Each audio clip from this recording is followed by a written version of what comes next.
Hi, welcome to the Charlie Paparelli Show. I am Charlie Paparelli, and I am asking if you would like to subscribe. Every Friday, we publish these interviews, and if you're on the subscription list, you will receive it. As a bonus, you'll also receive a blog that I put out every Tuesday morning. You can subscribe as it shows below at paparelli.com. All you need to do is submit your email. I am a 25 plus year angel investor in the Atlanta technology community, and during that time, I've talked to hundreds of entrepreneurs and learned how to start companies from scratch and also to build them into valuable and assets and high impact assets as we go forward and serve our communities. And that's what this show is really all about, interviewing people that have built companies almost from scratch in this case, and had continued to build them and to serve the community in a big way. But today we're doing something different. It's not just for-profits that we deal with. There's startups and nonprofits. And today we're going to be talking to someone who runs a nonprofit. He's a friend of mine, and our guest is Doug Ammar. Doug is the executive director of the Georgia Justice Project in downtown Atlanta. He took over leadership from the founder fairly early on after the founding of Georgia Justice Project. So that transition many of us have gone through, I went through in my business way back in the early 80s, and here's Doug did it back in the 90s. He's 25 years he has spent, 25 years of his life, almost all his adult life, really helping the poor accused of crime, and whether they win or lose, okay, he stands with them as they rebuild their lives. He is a criminal defense attorney by trade, and Georgia Justice Project provides that criminal defense to these poor men and women, but they also provide social services. So it's more of a holistic view to rebuild people's lives and the lives of their family. Doug practices social justice in the trenches, okay? He is in the courtroom. He stands with them as they rebuild their lives. You know, he has been recognized. I was looking at his resume. He's been recognized on his site 12 different times, and I'm sure those are the highlight kind of recognition awards that he's gotten, in his criminal justice work. I met Doug through my daughter, Julia, who was working for him while she was in between college and law school. And she worked at Georgia Justice Project, fell in love with the work of the GJP, but also fell in love with Doug and said, man, you've got to meet this guy, Dad. And that was, God, I think that's 15 years ago, Doug, that we did that, but Doug is a great servant and a great man and a great friend. So Doug, welcome. Thanks for taking the time out of your busy schedule to join me. Thank you, Charlie. It's an honor to be here. Thank you. Man, it's going to be great. This time that we're going to have together is wonderful. I love that I was reading about your mission from your website. I love how you've gained such clarity here on it, where it says the mission of the Georgia Justice Project is to defend poor people accused of a crime and, win or lose, stand with them as they rebuild their lives. So I knew that took you a while to get to that. Mission statements are really tough, but this is an on-the-ground kind of statement. So tell the audience a little bit about GJP, since they probably haven't heard of it. That's right. Well, it's an honor to share our work. Thank you again, Charlie. And thank you for all your great support, both as a friend, as a donor, as a colleague, as a mentor. So Georgia Justice Project we're in our 35th years of operation, and we were founded, based here in Atlanta. How many years did you say? 35. 35 years. Okay. 35 years. And but one of the ways we're getting even better about talking about this work, more and more we say we're really are trying to accomplish two goals. And the first goal is to reduce the number of people who are under correctional control. That means correctional control is jail, prison, probation, and parole. Okay. So that's always been one of our core goals. And the second goal is to help people to reenter society successfully. So after the case is over, you got out of jail or prison, out of the courtroom, that that we reduce the barriers to reentry to lead to a better outcome for those people. So those have always been sort of, I mean, even as the organization is growing and growing, even as I speak, honestly, and more things are happening, we are really clear those are our two bedrock sort of commitments in the world. Yeah. And I think we do that. Our approach, our theory of change in that is that we really tie three things together operationally. One is direct service. That's the core of what we are. We represent people and stay with them both on the criminal defense side, which is our hallmark work, and more criminal records, some other areas of work, working in a new prison in town. But then the second part is that direct service informs our policy work. And so we've, in the last 15 years, 12 years, we've been working at statewide policy. And then that, of course, leads to the third bucket, which is sort of community engagement. So those three, individual representation or commitment to people. I get the policy, first two. What's the community engagement thing? well, that's a part, honestly, that it came out of us passing some laws. And I thought, I mean, even though I've been doing this work for a long time, I thought you get a law passed, you're done, right? You go on to the next law, even doing policy work.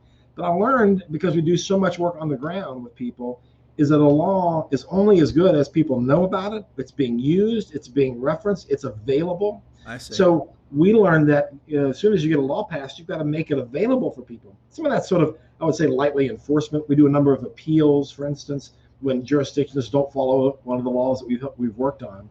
But more importantly, it's as much about making sure that people who can directly be impacted by that law know about it and learn how to take advantage of it. And also the people in charge of the levers of the system, like prosecutors and judges, that they know about the law. So we do a ton of training and education. Yeah, you confused me one time. I didn't. You spent. I thought the last few times that we talked, you were so involved with changing the law. It had to do with expunging, or what was it? Is that the right word? Expunging criminal records. That's right. Okay, so that people can then go and get jobs. Absolutely. Without a criminal search coming up, and then all of a sudden you say, oh, well, he's a felon, so we're not going to hire him. He's immediately discounted, can't get work. Then they can't get work, and then it leads to, well, how am I going to make money? And then I'm back into doing whatever to make money, which breaks the law again, which puts me back in jail. So you're trying to break that pattern, obviously. But I didn't know that when we first met. I didn't know that you were in that side of it. But I guess that's the social justice side, if you will, Well, actually, Charlie, we added that part of work very intentionally in 2008. So it's even when we first met, we weren't doing that. We were very focused on individual work. And over the years, you were just representing your clients criminally, right? I mean, just in representing them in criminal court. That's right. Right. Okay. And then around that time, we got involved in representing folks in criminal records. And even though we did that work, so two buckets of clients, criminal defense and criminal records, and that really led us, the criminal records work really led us to realize that the laws were pretty terrible in Georgia on that front, and we should, somebody whispered in my ear, some folks at Emory and big firm lawyers who were volunteering said, well, you should go change the law. And I was not a policy guy. I was like, what do you mean? I'm like, and I figured when I had these sort of lawyers don't change the law. So we've been, thankfully we've been really successful. We've changed 21 laws in about 12 or 13 years. Wow. And two in the last 12 months, basically, or a 12-month time frame alone, that impacts over close to 2 million people in Georgia. So one of the things that was a new part of our work, and it keeps growing. But it's very tethered. It's exclusively tethered to what we do in serving people, right? So we're not just sort of bringing people in and a think tank and go change. We have a good idea for a law, and we see that happen. Groups try to do that. We're really grounded in what is it that we learned and see in serving our clients, and then what are the systemic barriers for them to lead a successful life. And so that's really how it comes about. So I said in the intro, you're on the ground. That's You're talking about, you're not a think tank. You're on the ground helping people. So what you do is when you're trying to put them back into society or escort them back into society and get their family restored, that's when you run into the laws that say, well, they can't be done because of this. And then when you see that barrier, that's when you started changing the laws. That's right. And how do you go about like changing a law? That sounds like it's a law, right? I mean, how do you do that? Well, since you didn't know how to do it, you only knew how to obey the law. How do you change a law? I would go past the State House. I used to live a mile from the State House over by the stadium. Of course, went to the courthouse all the time. Would ride around. I went to the State House probably once as an adult. I'm like, I don't even know why. And so the idea of showing up there and like They probably really had trying. free coffee that day. Okay, go ahead. All right. Well, let's showing up. So it really was a new endeavor, and I reached out to a number of our friends, our nonprofit friends, our for-profit friends, some of our donors who happen to be big firm lawyers, who happen to be lobbyists, who really helped us understand. And it's been a fascinating journey. So I mean, one of the ways you change the law, first of all, I mean, you have a good idea, first of all, that's grounded. That's part of it. But you've got to build relationships with both legislators, and you've got to have build relationships in the community, so that people can But the come. thing that you're saying is the good idea. One of the things that you do is you could put a face to the idea. Absolutely. You say Bob here. He broke the law. And he's done his time. He did everything. He really wants to get back into society. This is stopping him. That's right. Look at him. Here's his wife. Here's his kids. Right. I mean, you can kind of do it. So you personalize it.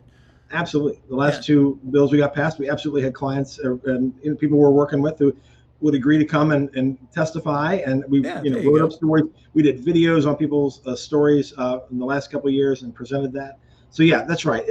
And I mean, there's a number of pieces to it. I do find it fascinating because I was never a policy guy at all. So it's been fascinating. Let me stop there. I'll let you ask questions. I don't want to ramble on. All right. So let's go back to this. One of the things that it'd be interesting to me. Tell me how you got interest, how you joined Georgia Justice Project. When was that? Well, I mean, my first joining was first joining. Was right when I didn't know there was a second joining. I thought it was all the same joining. Okay. Probably a third. There's probably three, but no, the first was as a volunteer. So one of the things I before I went to law school, I moved to Atlanta. Was helping. I was technically on staff with InterVarsity Christian Fellowship, helping them run an urban plunge for college kids interested in urban ministry. I'd been out of college a couple of years. I'd done a lot of ministry work and volunteer work. A friend of mine asked me to come help run this house with college kids doing urban ministry. And so I said, sure, I'm on my way to law school. I'd taken a few years off. What is InterVarsity ministry? It's a college, it's an evangelical ministry to college kids.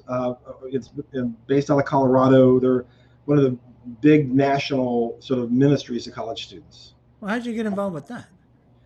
Well, I was involved. We got to peel this onion a little bit first, so I kind of see how all this happened. Well, I mean, even going back, I'd gone to at least a university. I'd done training when I was in college. I had friends.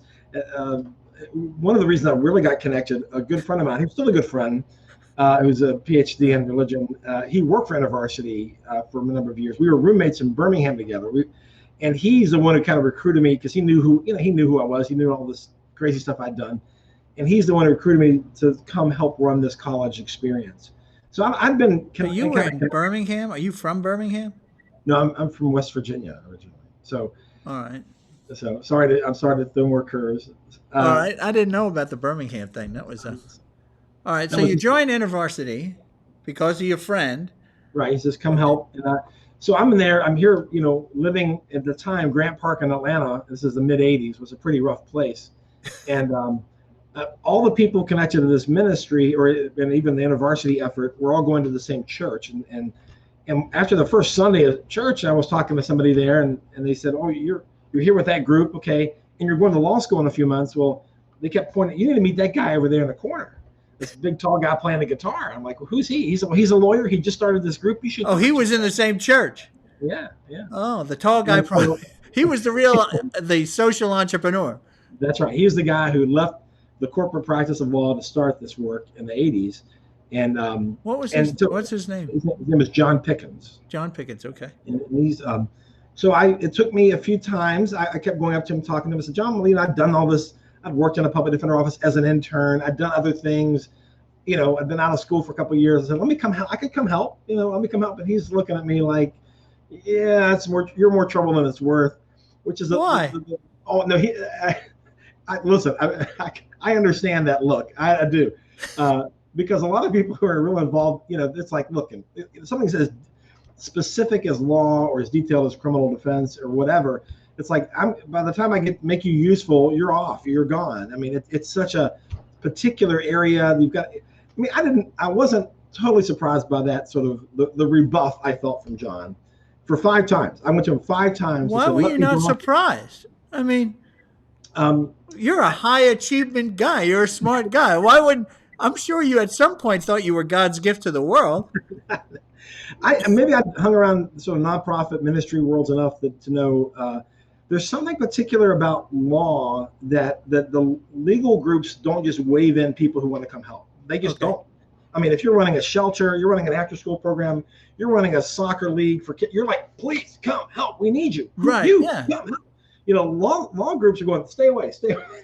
It's almost like, and it's counterintuitive. You would think, well, and I have seen this around the country. This isn't just John. I've seen this all over the country. It's not a new phenomenon. And I've thought about it for years. Like, what is it? Why do legal groups tend to have that, sort of rebuff sort of Well, I attitude? think it's really cool that you experienced it firsthand, Oh, right? absolutely, Yeah, I absolutely. mean that's the way to learn it. This isn't it wasn't an intellectual exercise like, oh, look Right. what I've discovered. No, this is Yeah, what you live.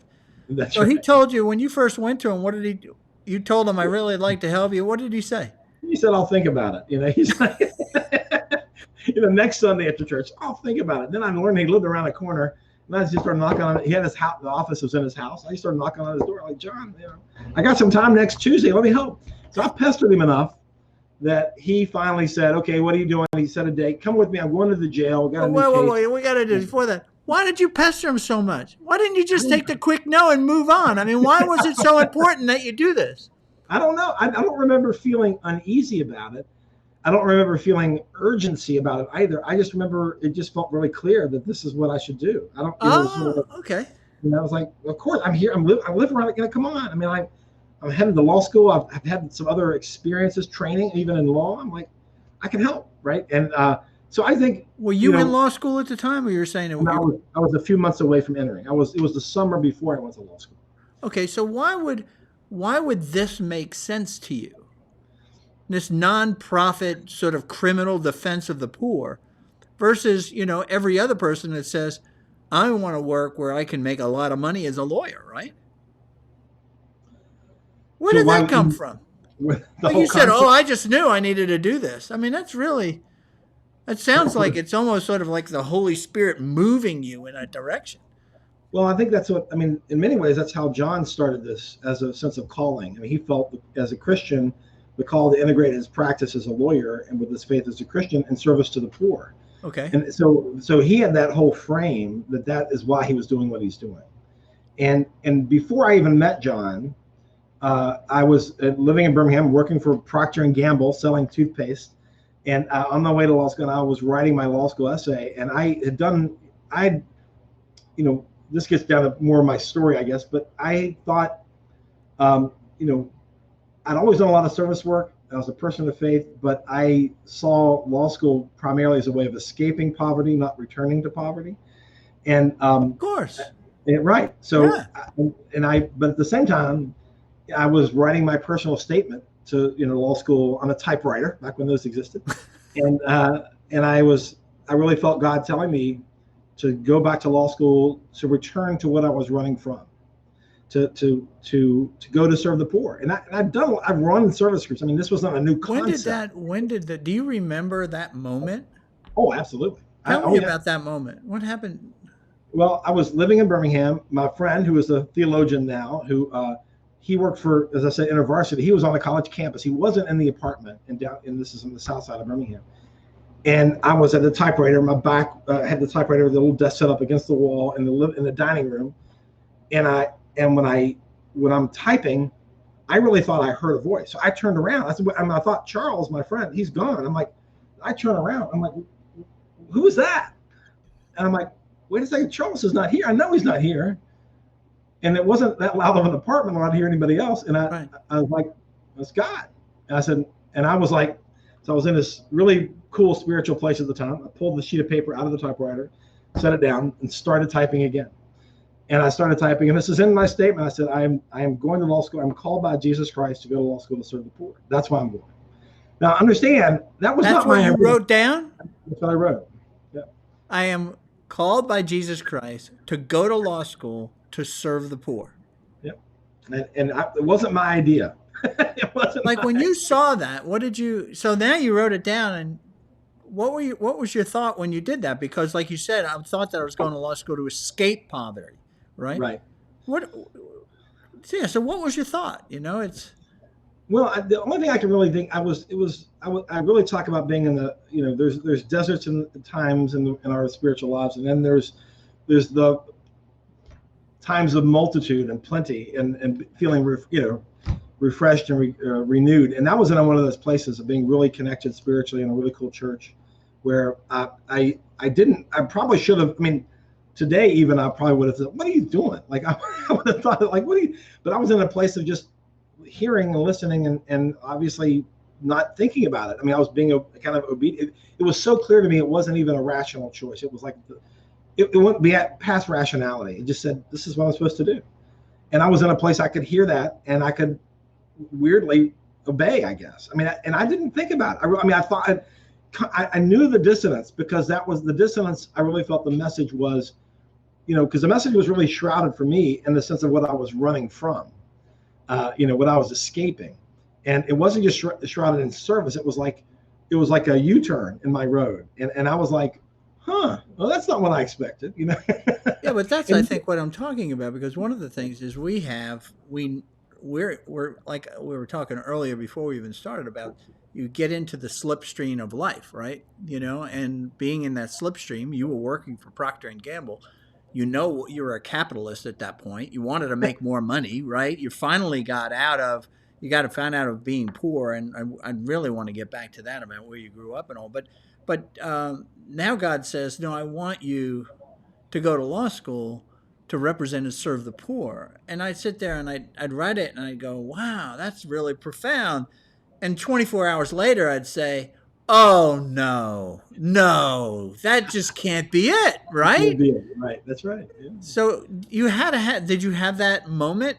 Like you call it it's to rip it up No, moment. no. And you rip it up and you come in the next day and it's all magically together here, the miracle. And there's the page reconstructed, right? Completely. That's right.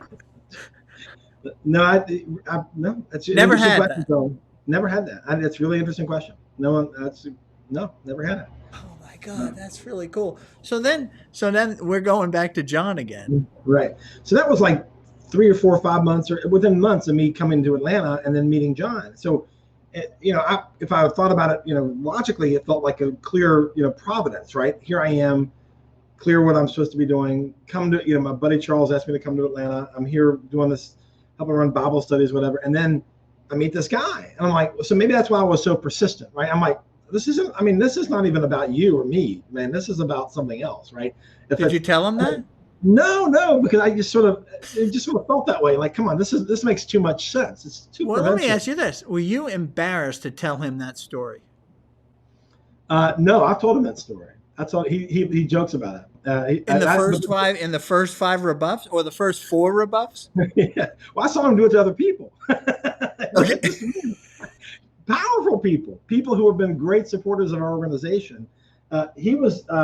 Who wanted to get more involved. And he said, listen, he was just like, that's not why I'm here. I'm not here to help other people join me. I'm here to do this work. He felt so clearly called for himself, but he didn't feel that same sort of sense of making opportunities for other people. Oh, so he wasn't looking to build an organization. He was just doing that work. That's right. And he would tell me that. Did he create a nonprofit at that time? He did. He did. So he was a solo practitioner in a nonprofit.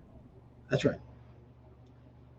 Oh, now that makes a lot of sense why it rebuffs you then. That's the other reason. It's like, hey, I'm not here to manage people, especially kids who didn't even go to law school yet, right? That's right. You're going to bring nothing to the table. Like, what? You're going to be more trouble than you were. I mean, yeah, that's right. So, but at the same time, I mean, I call it the Buddhist monastery principle too, that I used to use in some of my approaches to volunteers. Is you say no to somebody, drug programs do this all the time. They say, no, we have no room. No, you can't come here today. And then I really need help. No, sorry, no room. And then you close the door. And then the next day, if you open the door, they're still there. No, really, I really need help. Like, still no room. Come back tomorrow. Huh. And so the idea is that if they really want it, if you really are supposed to be there, you will sort of patiently be persistent. in a way that says, I really need to be there. I will wait. I will do what it takes. And I'm not angry about it. I'm not mad about it. But if it's meant to be, it's meant to be. But at some And, point, the deeper why has to come out to the person whom you're asking for the opportunity. You see what I'm saying? Is that I need to know if Doug keeps coming to me and I'm John. It's like, yeah, he's looking to kind of put something on his resume, or he's looking at, whatever, right? At some point, if you keep coming, I'm going to find out why you're so persistent.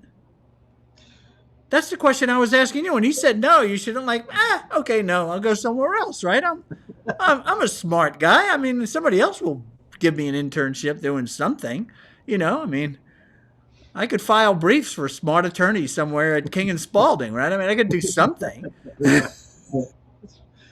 Well, he never really asked why for a long time. I mean, he never really why I was, that never really, my story didn't really ever come out to him much. I mean, eventually, but not for years. I mean, years. It was just your persistence that got you in.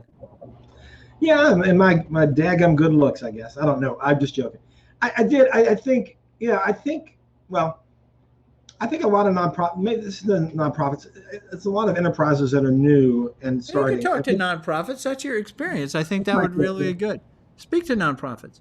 Well, you really need people at early stages who are going to be self-starters, but not overly self-starters, right? Not too ego-driven, but can take the ball and run with it. And you almost need to see that people can handle. I don't want to say resistance, but handle adversity. But you want to see if they've got some some gravitas about them. Do they have enough confidence to keep moving forward? But at the same time, if I make it too easy, then I might as well. I think nonprofits are like that. Is that you need people who are self-starters, especially smaller ones. That we don't have time to train you. I don't have time to teach you everything. I need you to. If I'm going to give you something, I need to know you can take it and move it forward at least a little bit. I call it the 80-20 rule a lot of times. I need you to help 60-40. Move it forward 60% so I can pick it up and do the rest. I mean, that's why I tell my staff sometimes. Like, a volunteer and intern isn't always going to get you from 0 to 100, but I've got to have some confidence that they're going to move the ball enough forward that it's easier work for me to pick up when they're done, even if they make mistakes, which they will.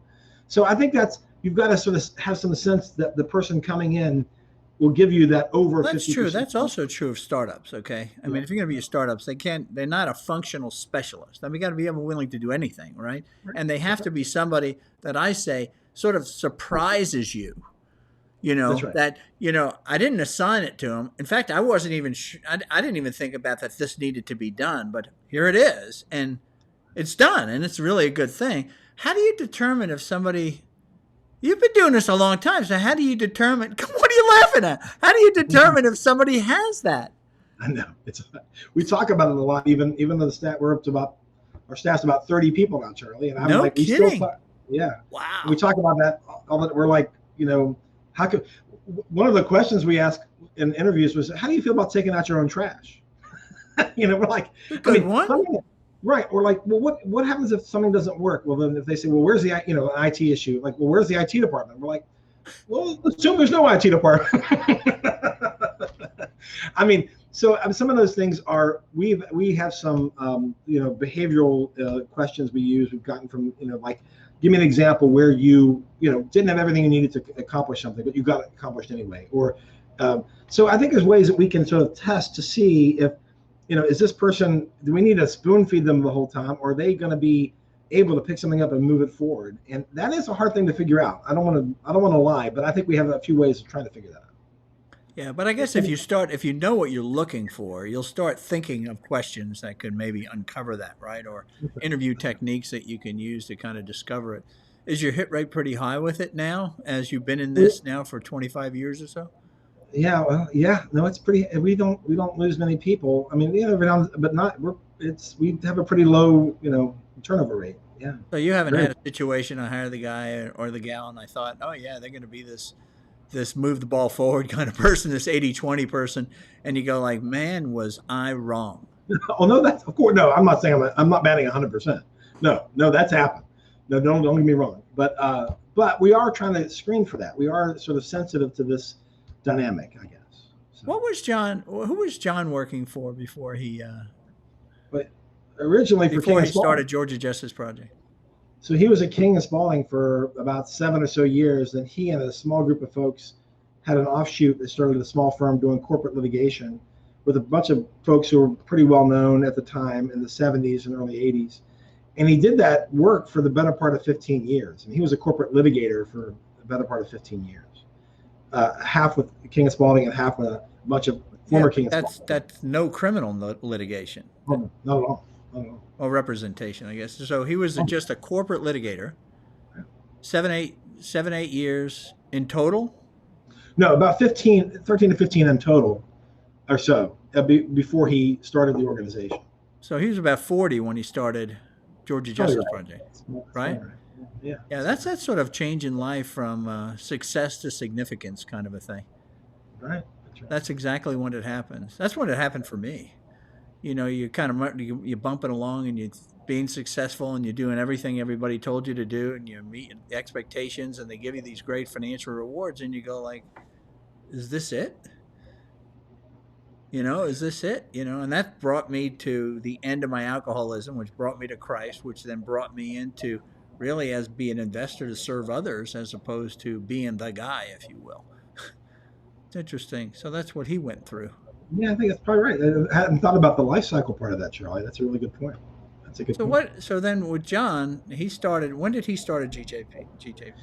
Well, technically, he started in 1986, in the spring of '86. When did you? When did you? When did you approach the tall guy with the guitar in the corner there? The first time. What year was that? The spring of '86. I mean, it was like Oh, really? Yeah, that's what I'm saying. I was the first. Here's what I say to people. It's probably kind of true. I was the first volunteer. I was the second full-time staff member, and then I was the second, executive director. So he was brand new. He was, even though he'd been doing some stuff, he had experience, but he wasn't like Mr. Organization. He hadn't had the structure of an organization, which is again probably a good reason to say no to a young kid who's pestering him. Like, no, I don't have a way of even monitoring what you're going to do for me, and how do I know you're going to be helpful and all that. So yeah, that was the first month or two of the organization's history. And if he was all by himself, so that man, he made a huge, Mistake. What a huge change to him to step out of something because as a corporate litigator, he was probably making some pretty good money. Oh yeah. And so then he steps out and he does this, and he went from making 6 figures down to making literally 0. Yeah, raising money from friends and all like mission driven. What's that federal judge that I can't remember his federal judge that he wrote a book on this. He actually was working with Ken Starr at one point in the Clinton investigation. Was that Whitewater? Is that what it was? Yeah. Yeah, I can't remember the federal judge's name. What an amazing man. I met him. And he wrote a book that about this experience that he had, which is here he is, King and Spalding partner, gets called by the feds to come and join Ken Starr. And he went to his wife and he said, basically, we live in Buckhead and all that, but we're going to move to Arkansas. And we're going to do this because it's the calling that I believe that I have by God, to do this. And the book that he wrote is to lawyers to say, don't live at the lifestyle that you could live at given the money that you have, because it'll take away your opportunities that might be those opportunities that God gives you, so live below your means, if you will. And that led him on his track where he became the what's the lead lawyer for Georgia? What for the feds? What would that be? Well, not the attorney general for the state, but you mean the U.S. attorney for Northern District, the U.S. attorney, I think. That's what he'd be. He was that, and then all of a sudden he gets called to this judgeship by Bush, and now he's a federal judge. And it all happened because he allowed himself, probably about that time in his life, to make that change, and he could afford to do it because he wasn't living at the lifestyle of a partner of King and Spalding. But he gave all that up. He gave all that up. What an incredible guy! I thought that you would know his name like right off. I think you were thinking about William Duffy. Is that who you're talking about? That's who it is. Yeah, Judge Duffy. Yeah, that's right. He's been a friend of the organization for a long time. Incredible man. Incredible man. And he's a credible man of God too. I mean, Yes. I've had a few conversations with him, and I always feel like I'm in the presence of greatness. Okay, he really, and he's so humble. He's just Yeah. an incredible He man. is. Yeah. But you reminded me of that. But how did this? Can we go back a little bit? You're telling me how this became sort of your destiny, that moment, which was really cool. But there's there's sort of these steps along the way that God takes us there. Like tell us where you grew up. What was that like? So I grew up in West Virginia. Both of my parents are from West Virginia, Charleston mainly, which my dad's family's from. And his family is a first generation Lebanese family. So and my So mom, he was an immigrant, or he's first generation American. the first generation American. Okay. So, but in my hometown, there's a ton of Lebanese people. So were So they I all grew up. minors? No, no, no. Lebanese people don't do that. No, they they they sell stuff to minors. What do they do? They sell stuff to minors. They sell stuff. Okay. The classic Lebanese immigrant story is being a peddler. I mean, I've heard it so many times. It's books written about it. But my parents divorced when I was one.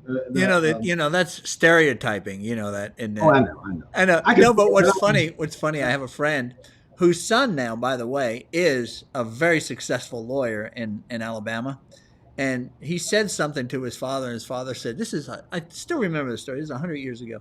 He says to his kid's probably now 45 or whatever. Said to his father.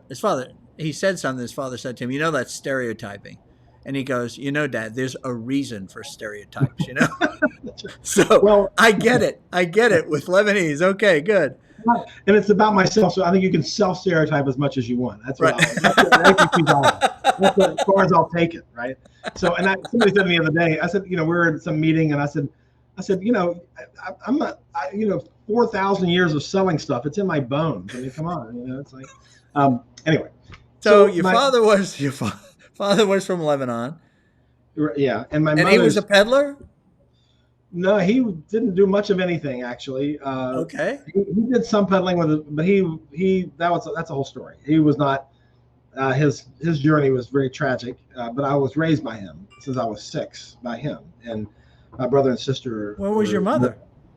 About 30 miles upriver, as they say in the mountain country, and about 30 miles away.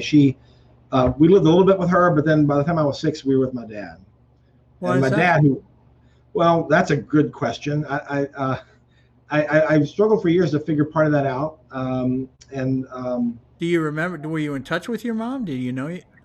I mean, I stayed in touch. She died about 11, 12 years ago. Yeah, I mean, we never had a great relationship, but I'd see her. I mean, I had a relationship with her, but it wasn't As strong. you were growing up, you had a relationship. Yeah. I'm talking as a kid. As a kid, I'd see her every couple of weeks, maybe once a month.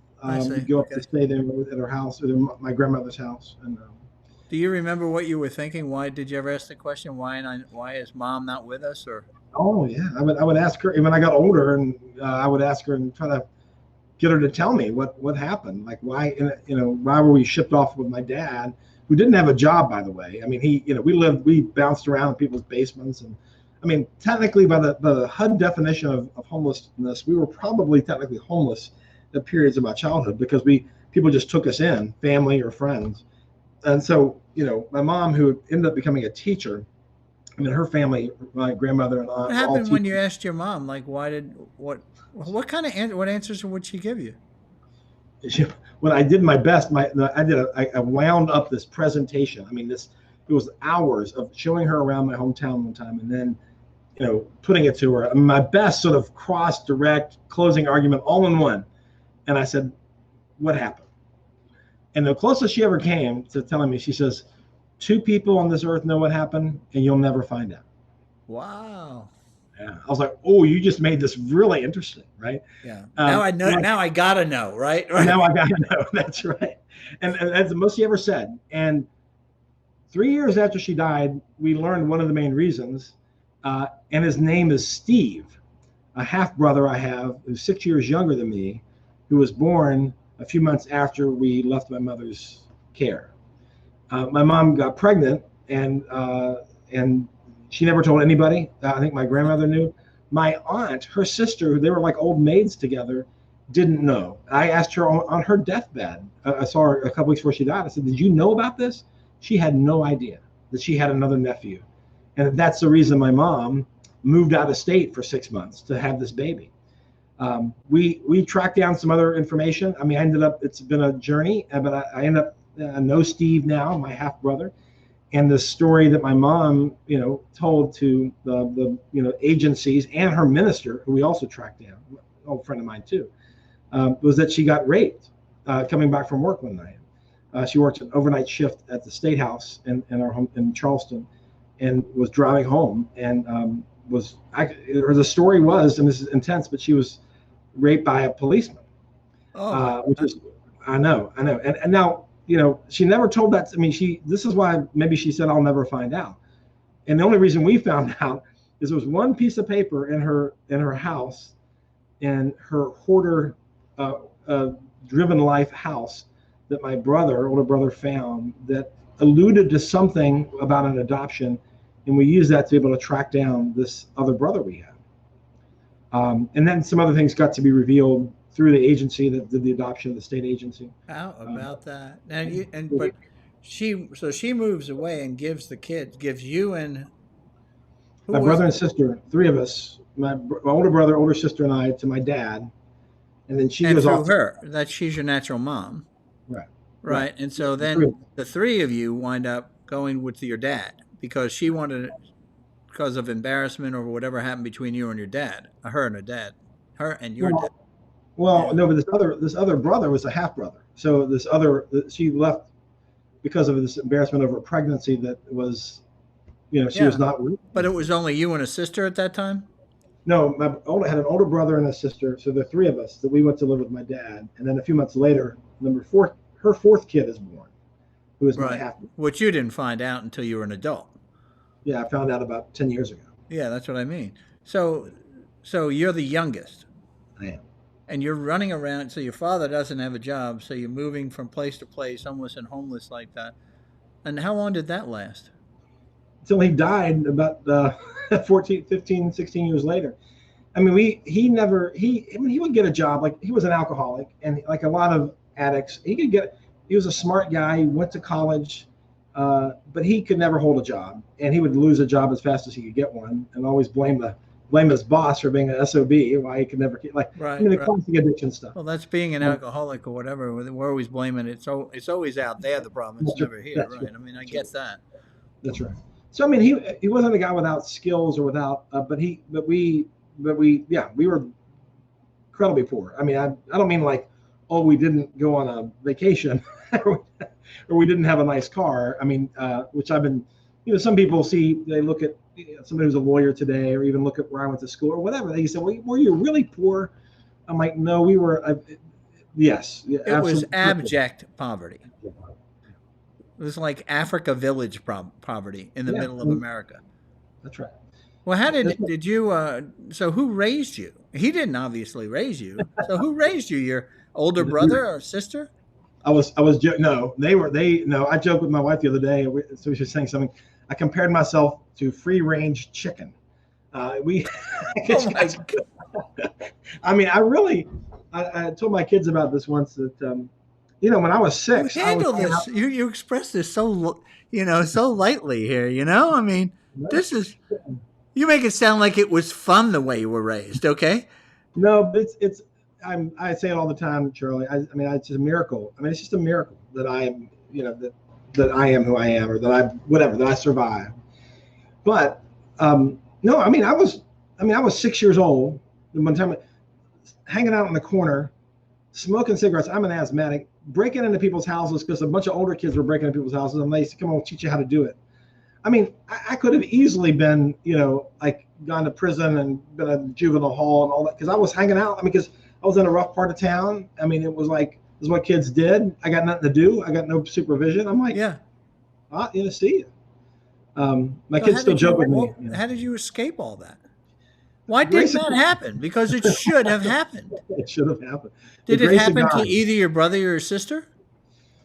Well, not a little bit. Parts of it, I being the youngest for whatever reason, and mainly I think due to my faith. I think it's really the main reason for me. I mean, God's grace, without a doubt, without a doubt. My sister ended up dying 6 or so years ago now of Oh, alcoholism herself, and she struggled all her life. My brother was, I mean, he's done very well. He actually has got his PhD in math, was a math professor, retired a few years ago. He came down recently and I saw him and I said, I tell him, I said, dude, you're a miracle. I said, we're all, you and I are miracles yeah. to how we just came out without being crazy or in prison. I mean, honestly, we're dead, which is the way, addiction So and the things we do. take me from 6 years old when your mother puts you and your brother and sister with your father, and you're Mhm. moving around unsupervised wherever the heck you are. Take me from that to like, just take me to high school. Like, just start me to, and just get like, how do you go from six to to what is it, 14, right? So 8 years later to get into high school. How did you even go to school? No. Well, I mean, this is the thing. My dad, he was a mess, and but he also had some. He did have was a person of principles, and he was always encouraging us. I mean, he was always encouraging us to study and do well in school. He never missed a PTA meeting. I mean, he showed up there drunk and all that, but he was at all the PTA meetings. He came to all my high school plays. He was drunk and like urinating on himself. He came to my wrestling matches, and he was a mess. But so he was a guy who took weirdly his role as Oh, a how father. embarrassing that was for you too as a kid. Absolutely, absolutely. But he took his role as a father seriously. I mean, he really did try. I mean, one of the ways I've come to terms of this, both my mother and my father, is I say this not out of jest. They did the best they could, and they really did. They did the best they could. That's the only way you can sort of leave those environments and not be crazy or angry or totally, resentful for the rest of your life. Um, but my dad was, I mean, he was a very smart guy. He actually went to law school for a few semesters. I mean, he was a guy who had this ambition in his life and principles, and he would try to instill those in us. And terrible, not very well, obviously, because he's just a mess. We're getting bounced around and no food, and So how you know, did he do that? How do you mainly, instill principles when you are a living horrible example? I How do you don't. do that? Well, I mean, that's in other words, it's sort of like Paul says, in the Bible, I know what I should do, but I don't do it, right? I mean, that's the life your father lived, which is crushing on a man. He just couldn't get out of his own way, right? This alcoholism gripped him. He couldn't release himself. He couldn't get free of it, but he knew what was right. So how do you do that? How do you instill those principles and have you accept it as opposed to saying, look who's telling me this stuff? well, that's a conversation I would have with my sister, who tried for years to get clean and obviously didn't. And I would tell her, I would bring up some of these things, and I think she would say, like for whatever reason, she was one of the first persons always like I sort of took in stride the things my dad would say. I mean, I wouldn't take everything literally, but I would sort of had maybe some intuition that knew what things to hold on to and what things to let go of, right? Some deeper sense of wisdom that God must have given me. Because my sister was, she was terribly confused by the whole thing, and she just didn't know where to. It was a confusing child. It was a terrible Right. childhood. It was, and the other thing, my brother and sister and I, we all sort of from jump, we just were all going our own ways. I mean, we didn't, we sometimes those kinds of pressure environments can really form good relationships where you're looking out for each other, or it can do the exact opposite, and where you're just sort of surviving. So So I didn't have. you became, as with your siblings, you just became sort of survivors and individuals, That's right. right? You weren't looking Right. out for each other. You were just often doing what's best for yourself. That's right. And so it wasn't like we had a collective wisdom or collective support among ourselves. So, it is weird that my dad was that way, and it's weird that I'm able to sort of still sort of It's so extract. weird that you went through grammar school and then you went through high school and you Yeah. did seemingly well. Well, there's a lot. Yeah, that's part of. Yeah, no, That yeah, is the grace. I mean, how you can't even yeah, explain it, can you? no, I really can't. No, I can't at all. But it was. So a couple things I would say. So I would say this. One, absolutely, I became even though I was in church and was an altar boy in an Orthodox church and would visit my mom's Presbyterian church. I really became a Christian when I was about 13 or 14, and really How did stepped into that. church come into the whole thing? Well, my mom, her When I family was was. drunk, I didn't go to church. I mean, why would, why would you go to church? No, my dad didn't. No, he was an atheist. He was a devout atheist. Okay. But he was raised Syrian Orthodox. And like I said, in this community in my hometown, tons of So he Lebanese was people. a Greek Orthodox, It's called Syrian Orthodox, Syrian Antioch. Orthodox. Okay. Same thing, just different language. Arabic as opposed to Greek. Okay. Um, and no, but he was a devout atheist. But all the people I was around were all going to the Orthodox Church, which is where all my family on the Lebanese side had gone. And one day these kids I hung out with were talking about the basketball game last night, and they said, well, they were talking about the game, and I was out in the street all the time playing. I'm like, there was a game, I was in a football, basketball. I was doing anything. I'm like, let's go, like, not that I'm athletic. I'm athletic without being an athlete. That's the difference. I don't know what that means, and I'm afraid to even ask what that means. I'll get back to that. So I said, well, what game are y'all talking? We didn't play a game. I'm sitting there shooting baskets at one of the main, biggest court in the neighborhood. And they're like, what game are you talking about? Hey, you wouldn't know, Doug.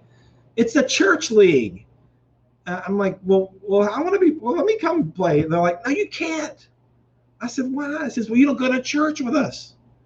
I said, well, I can change that, And I did. So on my own, I started going to this church that turns out my grandfather had helped found. My grandmother was buried. All my family had been buried through this church on my dad's side. And my dad, so I started going to church on my own. Like, I'm going to start showing up. And then I start becoming an altar boy and getting involved in Sunday school and teaching Sunday school. And I'm going to start doing all this stuff. And the Orthodox church that everybody in my family had let go of. Wait a second. So you go to church. The reason you went to church is to be in the church league, to play ball. Play back. I got it. Right. So how do you go from what happened to you there that you all of a sudden you get into the system and now you want to excel there, right? Now you want to move up the ranks. Right. I want to be the best altar boy. Exactly. Well, be an altar boy. Why? Why did all that? Do you remember any of that? God's grace, brother. I don't know. I really don't know. And I'm telling you, I went to one of those Syrian. Is it Syrian Orthodox? I went to one of those. Okay, here in town, in Atlanta, right? St. Elias, probably. Right? Okay. I went out, and you sit there. The icons are all over the place. The altar's a million miles away. Heavy sort of garbs and traditions and rituals and all that. I can't even imagine, knowing what I know about the Bible and what I know about Christianity, having grown up Catholic even, this was like Catholic cubed, right? Okay. So I can't imagine as a young man going to church on your own. What did it mean to you? I don't know. That's a good, part of it was an identification with my culture that I was aware of, my Lebanese culture. So all these kids, the little bit of Arabic I knew. There was when they had parties, it was all Arabic, Lebanese food. So there was an affiliation there that didn't feel foreign to me at all, right? Yeah, absolutely. The church part was crazy foreign. I'm like, what is this? This is like, because the orthodoxy is, many people would say, and I think it's true, is the most original expression of organized Christianity. It is what Christians did for 1,000 years and more, but starting. These were illiterate people who chose their service to reflect the life of Christ every Sunday. And it took me years to figure that out. I got even a Bible study with a priest for years who's still alive. He's retired. And I was like grilling him on the Bible, like telling him. And I'm in the church, and he would pull me aside and tell me, like, in different parts of the service what they meant. So I started connecting all these dots that it was just fascinating, that I grew in a deep, deep appreciation for it eventually. But at first it was like, this is like, what is this? It was so foreign. Like, why are they doing this? And what does this mean? And what's that, right? I'm with you. Yeah. And in most of it at the time in a foreign language. Arabic, but I didn't understand that one. I'm like, most of it's in Arabic. I missed that one completely. Okay. Yeah. So everything about it was foreign, except, but all my friends were there, and people. And then growing up in that town, everybody knew my family, right? Everybody knows each other because they knew my grandfather, my grandmother, my uncles, the guys who moved away, the guys who came back. Yeah, but how did they treat you if you were this kid that had nothing? Yeah. Nothing. You had less than nothing, right? So this is your families were probably clothing you and all that stuff. Eventually, that's right. I had an uncle. Was there a great embarrassment there? This whole thing. You grew up not having anything of your own, in effect. That's true. No, that's true. Quite the opposite, I think. Okay. Meaning, I think it makes me tearing up thinking about it. I mean, there were people who knew exactly the story I was in. I mean, they knew it. They would see my dad. They knew what was going on. There's an Arabic expression I heard all the time growing up called "ya haram." Ya haram. It means you poor thing, right? You poor thing. I thought that was my name for a long time. These old Lebanese ladies and the parents of my friends and grandparents and great aunts who I got to know, and they would, oh, ya haram, oh, you're George's, ya haram. That's all they would say. And they would never mention it. They would never talk about my dad, never talk about my circumstance. But they were always gracious. Think of the power of that community and family and how that played out. Mm-hmm. Yeah, that true. was the life-saving gift from God to you. Mm-hmm. Huh. So then you said by 13, though, you said that's when you became I think you said I became a Christian. Mm-hmm. What was that about? How did that work? Well, it really came out of In my, the midst of all of these icons and rituals, how did that work? right. Well, it wasn't from there, Because right? I That I didn't got. get it when I was going to school. And Right. when I was going to church as a Catholic, I didn't get it. Okay. And this is really my mom's side of the family because they became born again Christians in the 70s and the Jesus movement. Oh, okay. Billy Graham, Charles Colson, all that really out of the Yeah. Catholic Church. And they just started giving me books and telling me and saying Jesus is real. You can talk to him. You can ask him into your life. And they would just remind me all the time. Give me literature and pamphlets and like, okay. I mean, they weren't pressuring me. They were just like, know that that's an option in your life. And so that was in the back of my head. So I was going to church. I was in their church too. It wasn't an evangelical church in the sense of trying to get people to accept that. I'm here. The oldest expression of Christianity. What does it mean to accept Christ in an Orthodox environment? So that's a great question. That's the question I have. Yeah. So for me, it was really out of suffering, right? Is that that really hard time in most people's lives when they're 13 or 14 and coming to grips with who they are a little bit. And if you're in difficult circumstances, it's even harder, I think. So for me, it was really simple. I was like, okay, I have this concept that God is real, not just something you see on an icon or the incense or something. Then I said, let's do it. I mean, this is hell for me right now. Like, I don't know if I'm going to make it, and I need help. And if you're real, then let's do it. I want to be part of it. And that was my prayer. I remember exactly where I was. I remember it was. Where were you? Tell me about it. I was in my dad had gotten this really kind of a shack of a house because his mother passed away and she had a little money, and so he used it to buy this terrible house, and that's where we lived for a few years. And it was just terrible. But I was in the living room in this terrible sofa, and it was probably hot as it was middle of the summer. It was hot as all get out. It was always hotter inside than outside, and colder inside than it was outside. One of those kind of deals.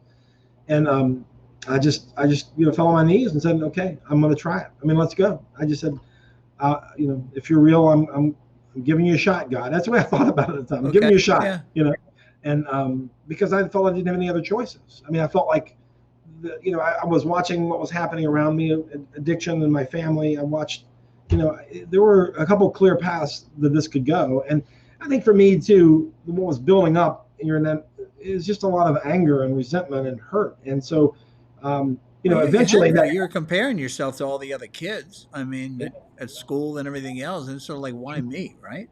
Yeah, well, sure.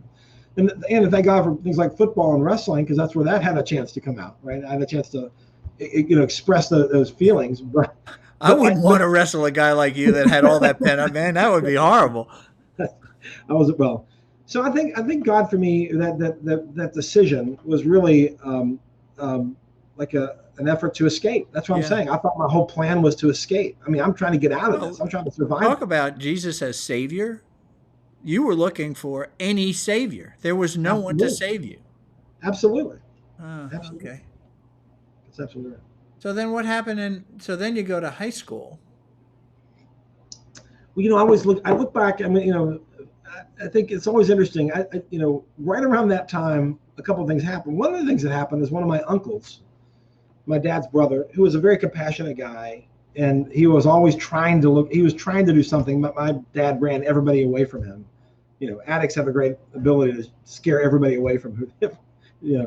Anyway, and my uncle basically just started showing. I mean, he lived a couple miles away. I would walk past his house after school, and he would say, one time I walked past his house, actually I remember it was a snowy, crazy cold day, ice on the streets. I had holes in my shoes and holes in my pants. That's what I remember. And he always said, well, just come by, come get something to eat. Just come, How old were you then? Probably 13 or 14, okay. Around that time. And he asked me, and he's not, he wasn't like Mr. Social Justice dude. He was just like, well, where are your shoes? I'm like, what do you mean? He said, where are your pants? I'm like, well, this is it. What do you mean, where are they at?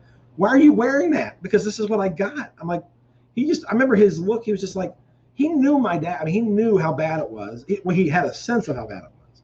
But when he saw me, I think that day, things clicked for him. He said, let's go. Tomorrow we're going to buy clothes.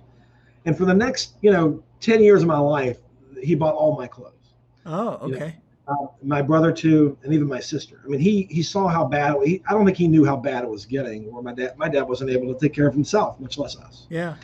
And so that was an intervention I look back on as absolutely, a product of God's hand. Right? So then you go through high school, and you're grades wise, you seem to do well, and you're competing in sports. Yeah, I'm president of, classic, child of an alcohol. I'm a president of everything. And I mean, I really was. And again, I was, I made a B once, I think. I mean, but my school was the most inner city. What's amazing to me is that, that you could, in these situations, you either break right or you break left, right? And that's where I think that this is sort of, like you said, it's the grace of God. Why did you know not to follow in your father's footsteps? You follow me? Why did you know you still loved him and you appreciate him for all he was trying to do? You actually had empathy for this disease that he was fighting, but at the same time you said there's something better, and I'm off on that, and you took that track. I mean, yeah, it's true. No explanation. No explanation. I mean, there's a lot of little pieces, but no, it's something was in there that was not. I didn't put it in there. I didn't put it in me. I didn't give myself that wisdom. So then, why didn't you? Okay, so now you're good Lebanese. You're coming out of high school. Why didn't you just become a peddler? How did college come up? How did that? That would be the furthest thing from anybody's mind. Okay, but like you said, your mother was an educator. Yeah, she became a teacher. Yeah. And she was a graduate then. She went back to school. She had dropped out of college to marry my dad, and that's why she had never finished. So she went back to college when we left, I think, and then she finished and became a teacher like her mother and like her sister. So she had she had a degree before you came out of high school, is what I'm saying. Yeah, she was right. But and your father was a really smart guy. Smart guy. So how did he encourage you guys to go to college, all of you? Oh yeah. He did. Oh, yeah, okay. Yeah, he did. He did. Even though they didn't. I mean, my family contributed nothing to my college. I mean, I don't mean nothing. I mean, it was like there wasn't. So how did you say? So somebody says to your dad, says, "Okay, I want you to go to college," and you just sit there and go, "Right." College costs money, right? Right. So how did all that work out? I don't know how I got this notion at the time, but I knew that if you're poor and you're smart enough to get into a good school, you won't have to pay anything. And that's you knew that. You must have had a college. Did you have a counselor or somebody to sort of? No. Okay. And I kept trying to convince my family, like my uncle, who didn't go to. My dad's the only one in his family to go to college. So my uncles and aunts, they were like, "What do you mean you're going to a private school? What do you go to West Virginia? Like it's cheaper." I'm like, "No, it doesn't really work that way. Like, just because it doesn't work, it would have cost me more to go to like a state school than it would to a private school."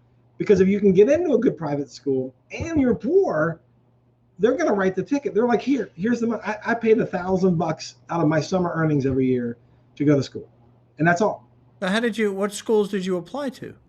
Well, I only applied to. Like, how did you know what schools to apply to? That's what I'm saying. I know. I asked one, I was either thinking about seminary or law school, wasn't sure which. And I asked one minister friend, my Presbyterian minister friends, my mom's church. I said, well, I'm thinking about law or seminary, what undergrad school should I think about? I was in 9th grade, I remember. And there were 2 ministers there at the time. We were doing this, there was a mission thing anyway. And one guy said Davidson, the other guy said Duke. 3 years later, I applied to Duke and Davidson, and that was it. I didn't even look at anywhere else. Uh-huh. And I was fortunate. I got into both. I borrowed somebody's car and went to visit both schools, and then decided on Davidson. No, even that. I mean, how does that happen? The whole thing, Charlie, the whole I don't thing. know. How did you choose Davidson? Prayer. I remember sitting outside of the campus and wondering, but at the same time, I visited Duke, and Duke has a. I'm not. This isn't about Duke, but a lot of school. I remember hanging out. I hung out for 3 days on both campuses. I visited 3 classes at each school, and I was already accepted, and I was like, okay, where am I going to go? And We're you talking know, undergrad here. You mentioned law school at Duke. right, right. This is I We're was talking undergrad now, right? right. I'm talking. Hadn't finished my senior year of high school. I was in Okay. spring break of my senior year, Okay. and I remember thinking that the kids at Davidson at a liberal arts school, my impression was, and I think this is true, is that the professors were just they weren't calling it in, man. They were there for you, for a bunch of 18 to 22-year-olds. They were like, I walked into the first class and they had my name written on the board. This intense economics professor who I ended up taking later myself, and she just proceeded for the whole hour to grill the class like law school about their reading the night before, and she's just pivoting and I'm sitting there listening. I'm like, I don't remember the next 2 classes because I was so overwhelmed that there was that level of attention for like 22 people in this room on a tiered little. And the classes at Duke at the time, I mean, they were also small, but nobody was really paying that much attention. I see. And it was more like, it just felt like both as students treated each other, but as a school treated you, you're going to get a much different experience at liberal arts school than you were at a big How university. about that? You saw that. I say that about Georgia Tech here, that you have to learn how to learn on your own, which is what you're saying about that, how you felt from the Duke experience, okay? Whereas you had real teachers, if you will, that were pouring themselves into you when you went to Davidson. So what was it like? So you go to Davidson now, there's got to be a lot of fairly wealthy people at Davidson, right? So here you are, you're dirt poor. Yeah. You look okay because your uncle's still clothing you. I have some clothes, and he Right. drove me to college. I mean, because we didn't have a car. He got in the car with my dad, so they came and dropped me off. Right, that's right. So what was it like to be the dirt poor guy in the midst of this very affluent community? I mean, Well, I was one of the happiest guys you'd meet for the first year. I mean, I was like, okay, because I knew that a huge boundary had been broken. I mean, not just that, it wasn't like I was escaping in a way. I mean, it wasn't like, but it was more like I knew that this was the precipice of something else, right? That's what I was shooting for, right? To get to the next, to start, move, not just to leave. I could have got a job being a plumber or miner somewhere and left and got an apartment. That's not about. It's about like moving forward in your life. And I remember this incredible sense of hope that I had in those first 3 days. I think people thought I was on drugs. I was so happy because I was just excited to be there. But no, I mean, I didn't. I tucked a lot of that. I mean, I carried a lot of shame, right, for them. So only one person in my 4 years at Davidson I ever talked to about my father. Let him know about even just how poor I was, or that he was an addict. I told one person, and that slipped out. And he's still a good friend of mine, but I didn't want to tell anybody because, I mean, even if people weren't rich, they were. I mean, middle class to me was rich. Right? Oh yeah, absolutely. Yeah. And so I knew. I mean, I was friends with rich kids, and it was so. Their lives were so distant from my life that it really was hard for me to connect and really personally with a lot of people because but I didn't attribute that to like these are distant people or mean or it was just I knew it's not. I'm not saying it was them. Yeah. It's Yeah, going to be you. absolutely. Because I kind of felt some of that, and I didn't have anything near what you dealt with. But I mean, it's really more we're worried about how people think about us and what they know about us, right? And so here you are in that environment, and everybody's sort of floating around. They're dealing with the same situation, but yours is like really serious, right? I mean, I really don't want them to know. Oh, wait, absolutely. Right. Absolutely. Without a doubt. So you didn't. So how did that affect building relationships during your college years? Well, in Since some ways, you were hiding this shame, so you can't Absolutely. expose yourself, and good relationships come from right. That's right. And as boys, I think the other thing in college, I mean, high school and all that, we're playing sports. That's our relationships, right? We get sort of in the pecking order. by how good we are at sports. You don't want to be the last guy chosen kind of a deal, That's right? right. That's right. But so how did it work in college? You weren't in sports in college, now it was just. No, no, I wrestled. I Oh, you wrestled in did? college Okay. for a while, and I played rugby all 4 years, and I played. Oh, okay. I was involved in way too much. My grades would have been much better if I, whatever. But um, that was always in my outlet. Getting doing that. But I would say this, Charlie. It's a really good question because I think, over the years, I do have a handful of really good friends from college. But even that, I might have started with them as friends initially. I became much better friends after college. Because I think I didn't know how to show up. I mean, I was really nervous about showing up, and who was I in the midst of all this? Yeah. So I have a handful of really good friends from college, but I tell them, I said, we got to be better friends after college, and that's, so I think once I was able to come a little bit to terms with my own shame and whatever, just come to terms with my past, it allowed me to be more open to folks who I'd even known when I wasn't open to my own past, when I was shameful about my past. So going through, you had not gone through college then. You did not come to terms with who you were and your past. You just got through college. Right.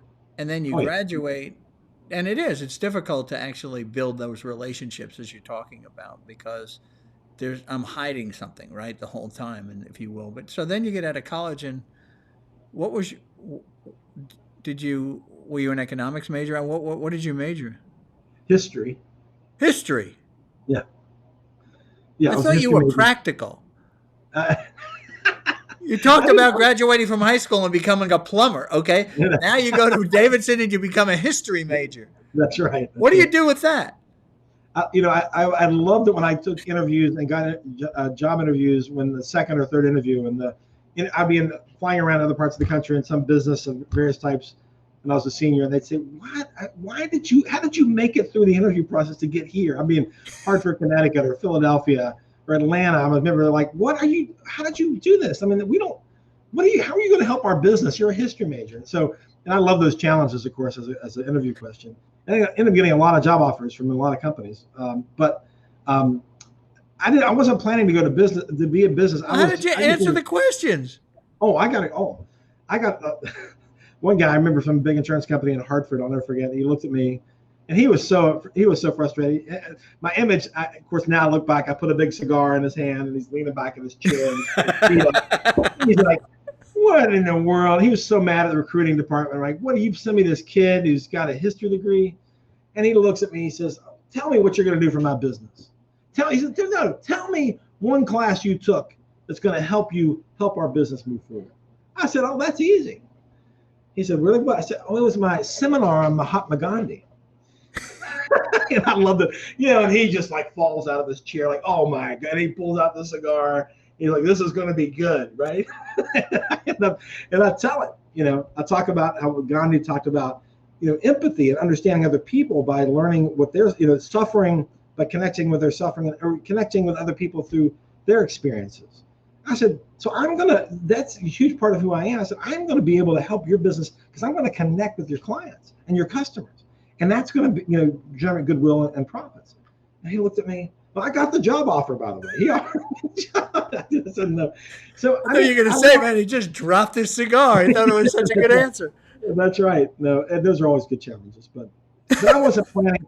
I just, Davidson kind of warned me out. I wasn't planning on being a business guy. I was just like, I need a break before law school because Davidson was intense. How'd you know it was going to be law school? Well, I didn't feel called to the seminary. That's another story that involved a football game and the cheerleaders. Yeah, it was. So I went to Davidson thinking. Wait a minute, you got to tell me this thing now. I told you this story. I'll tell you this more. I'll try to make it quick. So at the end of freshman year, end of really football season, I did not play football in college, but I went to the games, and I remember, at Davidson, like a small school, Division I though, being crazy freshman, there was like a little rail that the freshmen would stand on to lead cheers, and you would kind of lead the craziest cheer you could, and you would stand and you try to get the whole crowd, like the professors and the students and the parents and all. And one time I'm sitting there, and I would do that, of course, because I was a crazy freshman, but I was standing there watching, and I remember watching the cheerleaders right beyond that ledge, if you will, on the track, leading a cheer, the very cheer that somebody who would stand on that ledge and lead. The difference was when the person stood on the ledge to lead the cheer, halfway to the field, halfway in the stand, standing above everybody, but not really in a liminal kind of place. People would follow the cheer. Moments later, or sometimes moments before, the same cheer would be led by the cheerleaders who were standing with the bright, the outfits, and they're all organized and they're synchronicitous, and nobody followed the cheers ever. And it hit me at the end of football season that was my message not to go to seminary. It's true. That's really true. That is a testament to your intellect. That's No, really incredible. So you saw, if I become a priest, if you will, I'll be less effective than if I'm in the stands and part of the people. right. How about that? So then where did you wind up getting a job? Procter and Gamble. After 9 interviews, they recruited me, and I tried, and they brought me in. Did you have one of those cigar sitting back moments with one of them? Did they say, No, why am I hiring a history major? Or they didn't care? they didn't care. That was so interesting. They didn't even care. They were so behavior driven in their approach to interviewing and skills that in the second or third interview, it was a test or two. And no, it was an interview. And they said, give me the example of where you've done X.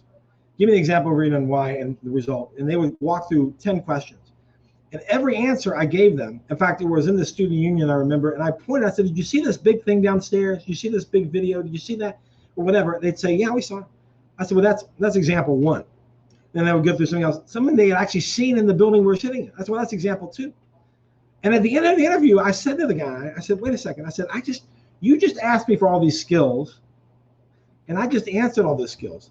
But every example I gave you was actually a social justice. It was expressed in a social justice outcome. I said, does that concern you all? The guy looked at me, didn't skip a beat. He said, no. He said, we just want to make sure you have the skills. How you use it's another question. And so my point is, I had done all this stuff on campus where I had, developed a number of whatever as a senior. But the point about it is the P&G really was looking for a skill set. And it wasn't so much the content, it was the skill, which to me is my paradigm in the way I look back on much of corporate America today. And is that, corporate America cares much more about your skills, understandably, whereas the nonprofit sector cares much more about what you're trying to get done and your commitment to it, your ethos, who you are. And to me, I remember seeing that tension or seeing that dichotomy while I was going through the interview process. And I knew I wasn't going to go to P&G and love corporate America. I kind of knew that, but I was like, well, I'll do it for a couple of years. But so that when you look at corporate America, so you're joining a corporation and they're interested in your skills on how that you can move them along to make whatever money they're going to make. When you go to a nonprofit, they want you to embody the mission, is what I hear you saying almost. Absolutely. I have people over the years, I've staff, when we're evaluating interns or volunteers, or the first thing they look for, without ever being told what to look for, the first thing they look for is commitment. They're saying, where did that person show up in their community to do something good? Where have they given of themselves in a way that is not about the resume or lining their pockets? None of that's bad or wrong. They want to see service and commitment. Nonprofits care about commitment, and that's what we tend to look for first and foremost. And nobody ever told me that. Like, no one ever said, hey, by the way, you should look. That's been a fascinating observation I've had with some of our staff over the years. I've watched them do that without ever being, some of these kids right out of law school, they just knew to instinctually that what they wanted to bring, who they wanted to bring in were people who had shown a level of selflessness in the world. And if they had shown it in the world enough, but at least that would get them an interview and a conversation with us to see if that was a good fit. See, but I can't embody a character called commitment. It has to be commitment to something. So what you're saying, you're defining commitment as a commitment to serving others. That's really what you're trying. That's how you measure it, right? That's right. Okay. No, that makes a whole lot of sense. Well, where did you meet Elise in all of the middle of all of this? At Davidson. She was a year behind me. Oh. back to Where her, did you she meet always her? knew. Where in Davidson? Do you remember? Well, it's a small place, but we were both in gospel choir for one, I think. But that was one of the few white guys in the gospel choir. But also So she was she's involved with. African American. Yeah, she's multi-ethnic, but yeah, she's an African American woman. That's part of her heritage, but a big part. Yeah. Has she got a? And Is she mixed? Does she have what you have? Is she's partly European and part? She's got all that too. yeah, her father is Portuguese, really from Cape Verde, the Cape Verdean Islands, and Okay. so she's an array of things. But most people she's African American as well. It's part of her heritage. Well, that makes you guys a really interesting couple. So so you're in the gospel choir, and how does it work out that I don't she know. She catches just your eye? yeah. I kept trying to find a reason to talk to her, and finally, yeah, I did.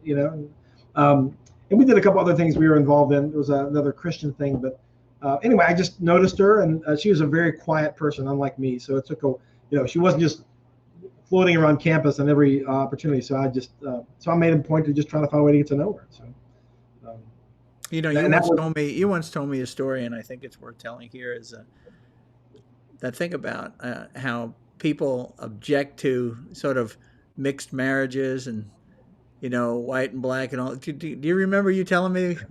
Tell us that how you get past the sort of the biases and all that. This is so right. great. I have told it like 10 times if I told it once. Okay, and I always give you credit. All right.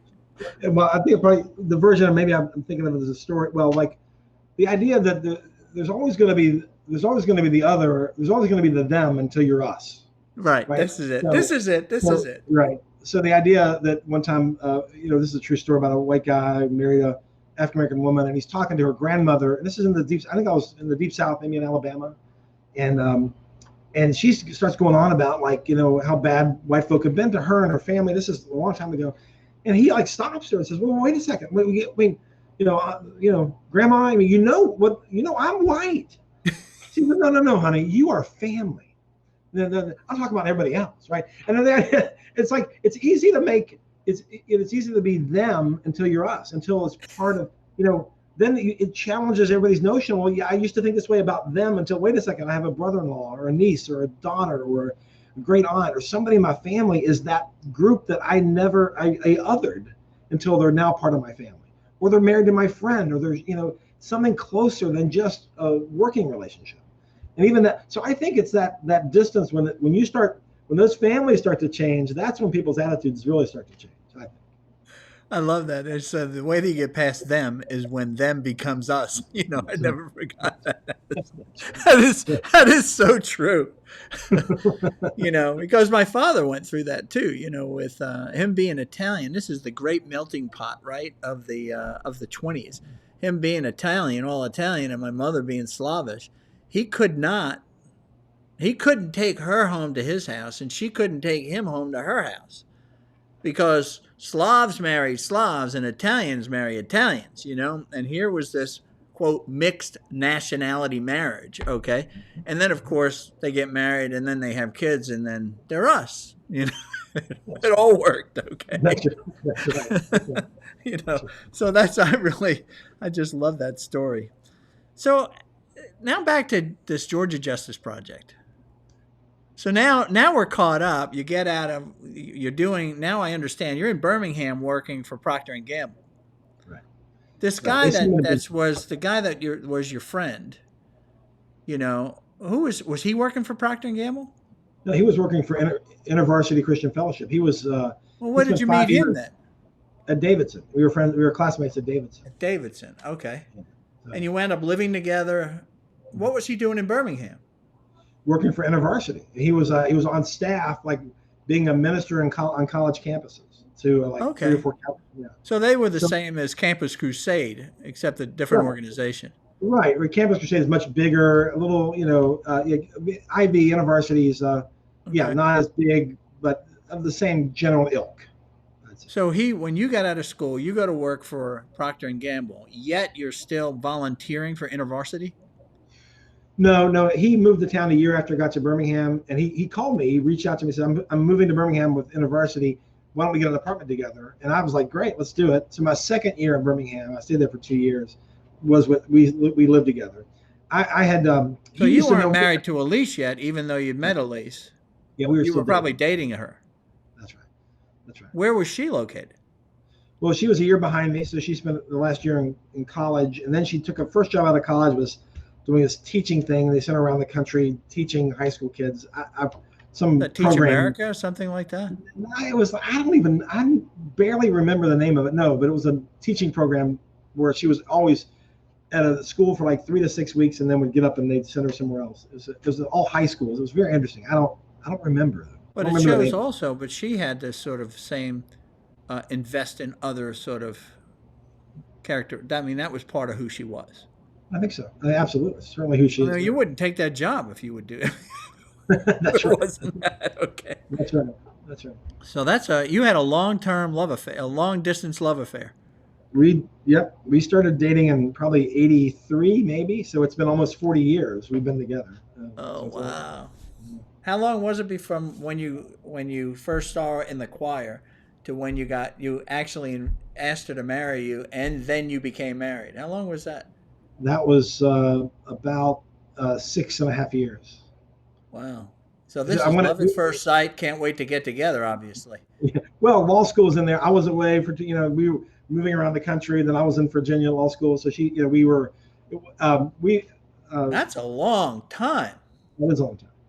It is.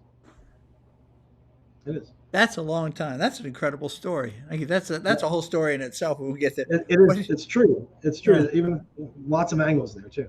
Yeah. So you wind up in InterVarsity in Atlanta Right. after. Yet, were you still working for?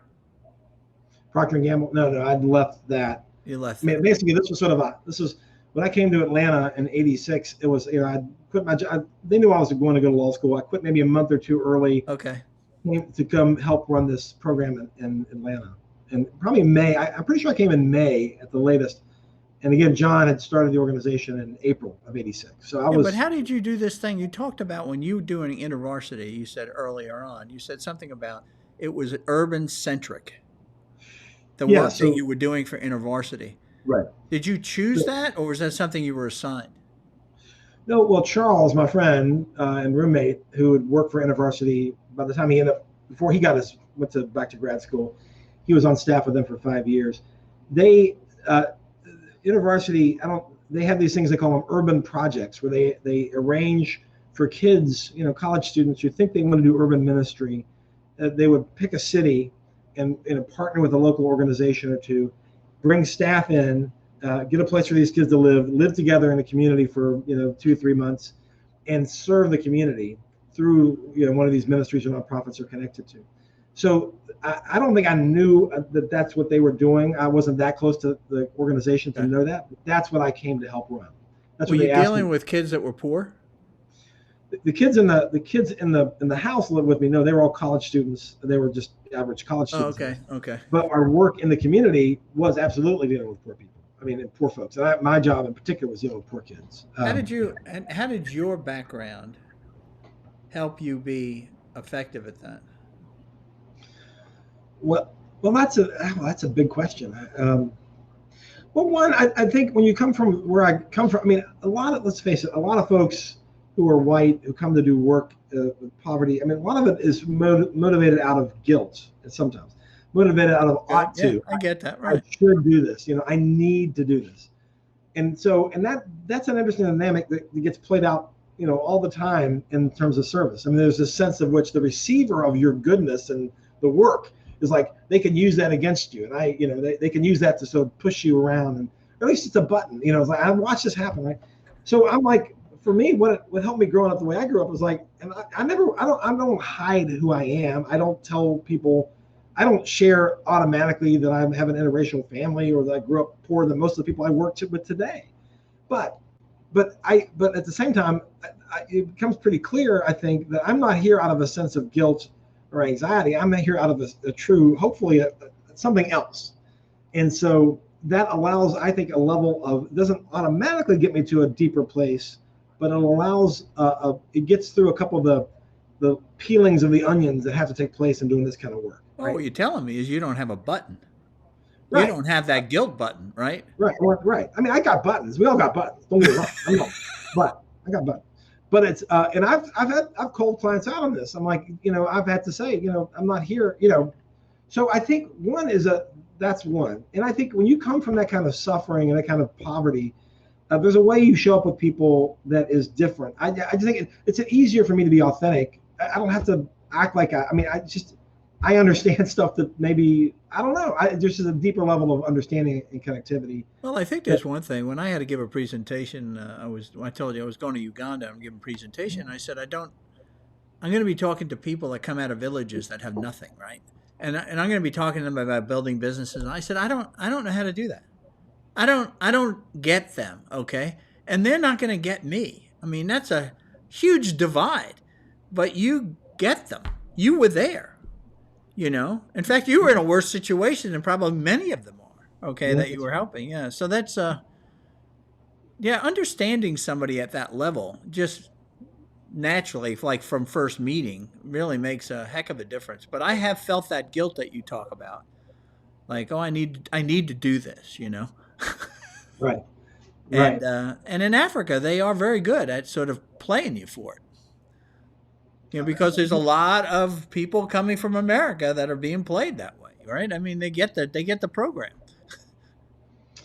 And Charlie, let's face it, a lot of work in the world, work in America, in Atlanta, in Georgia, ministry or otherwise, is set up on this axis of power or axis of how people show up that can distort things pretty easily, right? I mean, and I'm not mad about that. I mean, there's some good attention that's going on about that, but I do think I would always, people would come volunteer with me for years. I would say, why are you here? I mean, let's talk about it. I give them a couple of weeks. I say, let's talk about your story. Let's talk about what do you, I mean, I wouldn't put it to them this way, but like, what are you trying to work out? What do you think you're trying to work out? Oh, I like that. Okay. You don't put that on somebody the first few weeks or maybe the first month, but And what you're trying to work out, is it working out, right? working out. That is so cool. So, so take me just really, let's quickly kind of moving from you. John finally allows you to become a part of Georgia Justice Project. Right. You said the first time, second time, third time. So now you're going to law school. Right. Where'd you go to law school? Washington and Lee up in Virginia. Wow. Another full ride? No, but it wasn't. I got a good bit of help. I mean, I had to take out some loans, but it wasn't terrible. I got a pretty good deal. Yeah. Did well, and obviously did well in the LSATs. Well enough. I mean, listen, in the world I'm in, there's always somebody smarter than you. That's for sure. So you get out of law school. Let me ask you this. While you're in law school, having sat at that typewriter in Birmingham and wrote out, you're going to practice law by, what was it, serving, say that again? How did it go? I was called by Jesus Christ to law school to serve the poor. That's what Okay, good. That's here now. Right. It's tattooed. You look in the mirror, that's who you see. Okay. That's right. How do you go through law school with that? Well, one is it wasn't an intention is only as good as you can fulfill it. And I wasn't necessarily good at fulfilling it immediately. And then I thought the hard work is done. I sort of acknowledged it. I accepted it. I was public about it. But in the 80s, I was able to get, I think I've got a free job offer for the summer, in my first summer, with the Philadelphia Public Defender Office. I'm like, great. And the guy looked at me and says, okay, well, you have to get here. I didn't have a car. You have to get a place to stay. I had no money. And we can't pay you. I'm like, I still don't have any money. I'm like, how does that work? I'm like going, I have no idea. I mean, I'm like, I don't even know how I'm going to do that. So I said, I better get a job that's going to pay me some money because I don't have any money. I mean, it was like, I don't even know how to do it. So I ended up going to work for law firms in the summer and then getting a job at a law firm after that. Because it was hard. Back then it was much harder to connect, to do some public interest kind of work in the world than it is today. I mean, it was just less money. It was more obstacle. It was harder. So for me, holding on to it was a bit hard. I wasn't being pulled in by the big dollars in the corporate world. What was pulling me out of where my intention or my calling was really the path, an opportunity that I could work, that would make sense for me. And it was not an obvious thing. I had to work. I probably should have worked harder at it, but I ended up working at a company, working at firms, and that was okay because those are good experiences. But so How long did you? Was that a law firm in Virginia or? No, I was always, Elise was down here then. I was back and forth to Atlanta. Atlanta was home by that point. Who was the law firm then? Well, I worked at a firm. The first summer I worked at a kind of a good sized labor firm where I was and did a summer with them. And then the second summer I worked at a firm in Buckhead and that did some corporate litigation and domestic litigation and tax law. It was just sort of and they ended up giving me an offer, which I didn't really want to take, but I didn't know what else. Honestly, it was just hard. I didn't have a clear path how I was going to move forward with this calling, with this intention. What year was this? This is '89. And what were you getting? What was the offer? How much did they pay you? In '89, it was a lot of. It was $50,000. That was like a lot of money. Yeah, I was like, whoa. So I'm like, okay, I'll pay some loans off and they'll be good. And, So I stayed in touch with John. I mean, I stayed involved when I got back out of law school. I came to volunteer a little bit. I stayed in touch with him, came down, and our office was 2 doors down, and trying to help out. But it wasn't. Anyway, so the path was not a direct path, is what I'm trying to say. No, that makes sense. So how did you then eventually become part of Georgia Justice Project? Because now you're online. You're looking to get. Did you get married by then? Yeah, I got married a few months after law school. I got married. Yes. Right. So now you got a wife. Now you're looking. I've got to make money. I got to take care of me and her. Right. You're gonna become a dad. You had probably plans for kids. All that. So how does this? It seems to me this is what I was trying to get to when you had Jesus tell you. Here's in this voice. How do you get to a point where you are true to that calling? Right. Now that you're making money and you have these other responsibilities, which include a lease. Well, I mean, the biggest thing is, God has a way of opening doors and shutting doors at the same time, I think. And I went to work at this law firm, not really wanting to. I was going to work there 2 years was my goal, maybe 2 years, and then try to renew this sort of connection in the nonprofit world or service world. And it just wasn't working out at the law firm. I mean, it wasn't. I mean, it was like, it was. There's a lot of ways it wasn't working out. And what was the big way? Well, I think in the big one, when a couple of the partners actually met Elise, and then they realized I had married a woman of color. It was like, oh, and this was an all-white law firm. Everybody, they had a part-time secretary of African American woman, or African woman actually. They were a very lily white place, as Buckhead used to be in 30, 40 years ago. And they were like, as soon as they were like, oh, you married her. And then it was just downhill after that. And the writing was on the wall. And that's the way I tell the story. I mean, it wasn't a good fit. It wasn't me. I knew that. I wasn't fooling myself. I was just trying to get lined up or whatever. I didn't know. So, but you clearly were not one of us. Right.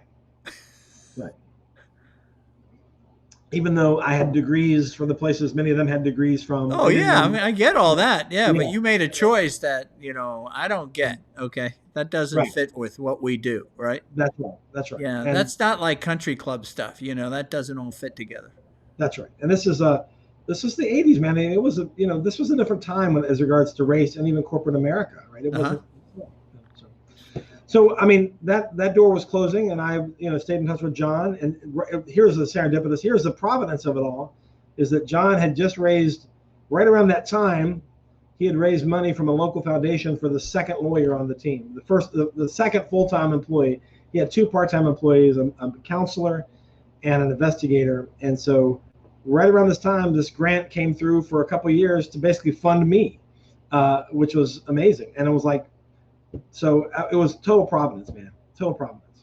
So John, by then, John had decided there was enough. There was too much work for him to just do it solo. Right.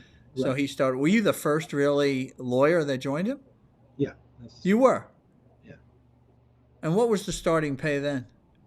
I think it was $20,000.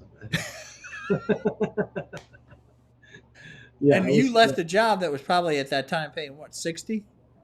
It was in. I think maybe it was in the a little bit over 50, but 50 to 55 or somewhere in that range. Maybe maybe close to, I don't know, somewhere in that range. Yeah, it was. It was not the wise. I mean, that's right. It was. It So was when you clear. went, well, let me ask you this. So then when you went to Elise and you said, honey, here's, Unbelievable. because she married a lawyer, who's gonna like make money, right? And like, Yeah. oh look, we're married. You got a good job. We're all making money. You go to Elise, and you're eating dinner, a nice dinner, and you say, I want to run something by you. How did that conversation go? Well, I don't. It wasn't a hard conversation because she knew who I was, and we've been together. I had started a group on camp. I ran, and David said I ran the service, the only service group at the time, had 18 different elements of all service. I mean, that's all the service on campus went through this one group, and I was asked. That's a story. I started Yeah. a group on racial reconciliation on campus my senior year. I did all this stuff that was. She knew who I was, right? But she also, I mean, that part of who I was wasn't new to her. It wasn't new to me. It was just, to your point, making a commitment to make it a full-time thing versus a side thing. I mean, it's one thing to do that in college. But It's did another she thing to make believe? it. How long were you working for the law firm before you took John's offer? For Well, law firms, I would say. Okay. yeah. Well, it was the one firm that was at about a part of a year. So it was right around. It was about a part of a year. Oh, so it only was a year. So she Yeah. didn't yet settle into, oh well, here's what he's really going to do. Right. That's So right. she was still on the bubble, waiting for this to happen. Right. It's true. Okay, good. All And right. we hadn't gotten to one of your points earlier. We hadn't gotten too comfortable, right? So it was like you get used to this lifestyle, you get used to money, and Yeah, you yeah, start yeah, looking yeah. up the Right. ladder, and you say, "Oh, I can be making, whatever the next, No, that wasn't." And yes, so, and I think she knew, and she wanted, as love tends to do. When you love somebody, you want them to be happy, and she Yeah. knew that I was going to be happier doing this kind of work, and so she was always supportive of Isn't that something? it. Yeah. That is something. Wow. So then how long was it before? So that's when you're full time. Did you stay Right. with him from then? Yep. That was 1990, by the way. Yeah, because you threw me off with the first time, second time, third time thing that you were talking. Just Well, so kidding the about first that? Well, this is the first time with the 86 when I volunteered. I was sort of in touch with John. I volunteered a little bit in that first part of the year I came on staff. And then when he hired me essentially in the spring or summer of 1990, 31 years ago. So that's why I say the first, second, and third. So twice volunteering, one time, and then I came on staff full time in 1990. Now, you were a corporate guy, corporate litigator? I was doing commercial litigation more than Commercial litigation. Let's go. yeah. I don't know the right term. So, Well, commercial that's right. litigation. All of a sudden, this poor guy who was accused of a crime is sitting in front of you, or you had to go to jail to meet him, right? Yep. Tell me about that first case, because I Well, know you remember it. there's a lot. Well, one of the first cases I worked on, I was still a volunteer at the time, and it was a murder case. And John was the lead lawyer. I was, let's call it, sitting second chair. I was a second, Were you a lawyer at the time? yeah, I was a lawyer. Okay, you were a lawyer. Okay. But I had not been to court really. I mean, I didn't, know how to try a case. My goodness. But you didn't know criminal law except what you studied in school, right? I Absolutely. mean, you hadn't practiced anything about that, right? That's right. So this young guy, who was 18, he was in jail for a couple of years, but he was 18 when the trial went down in 1990. West side of town, drug trade gone bad, turf war over drugs, which is a lot of the, cases that involve violence and death, unfortunately. And his name was Willie. And so John says, well, help me out with Willie. So I start working on Willie's case, go to see him at the jail. So, and I want to fast forward one thing for you. Well, so I sat second chair in that trial right at the time I was sort of coming on staff. And, I didn't do anything in the trial. I didn't stand up and make an argument, I don't think. I did a ton of investigation.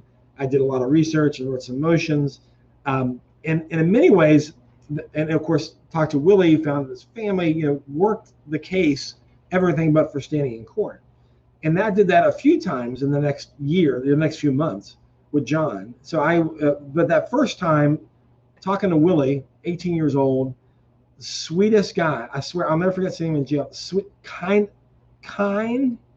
humble, low key, just nicest guy. And I'm sitting there looking at him, 18 years old, in jail for murder and armed robbery. Really had 2 other counts of armed robbery. I mean, he was looking at pretty much 3 life sentences. And he his girlfriend just had their first child.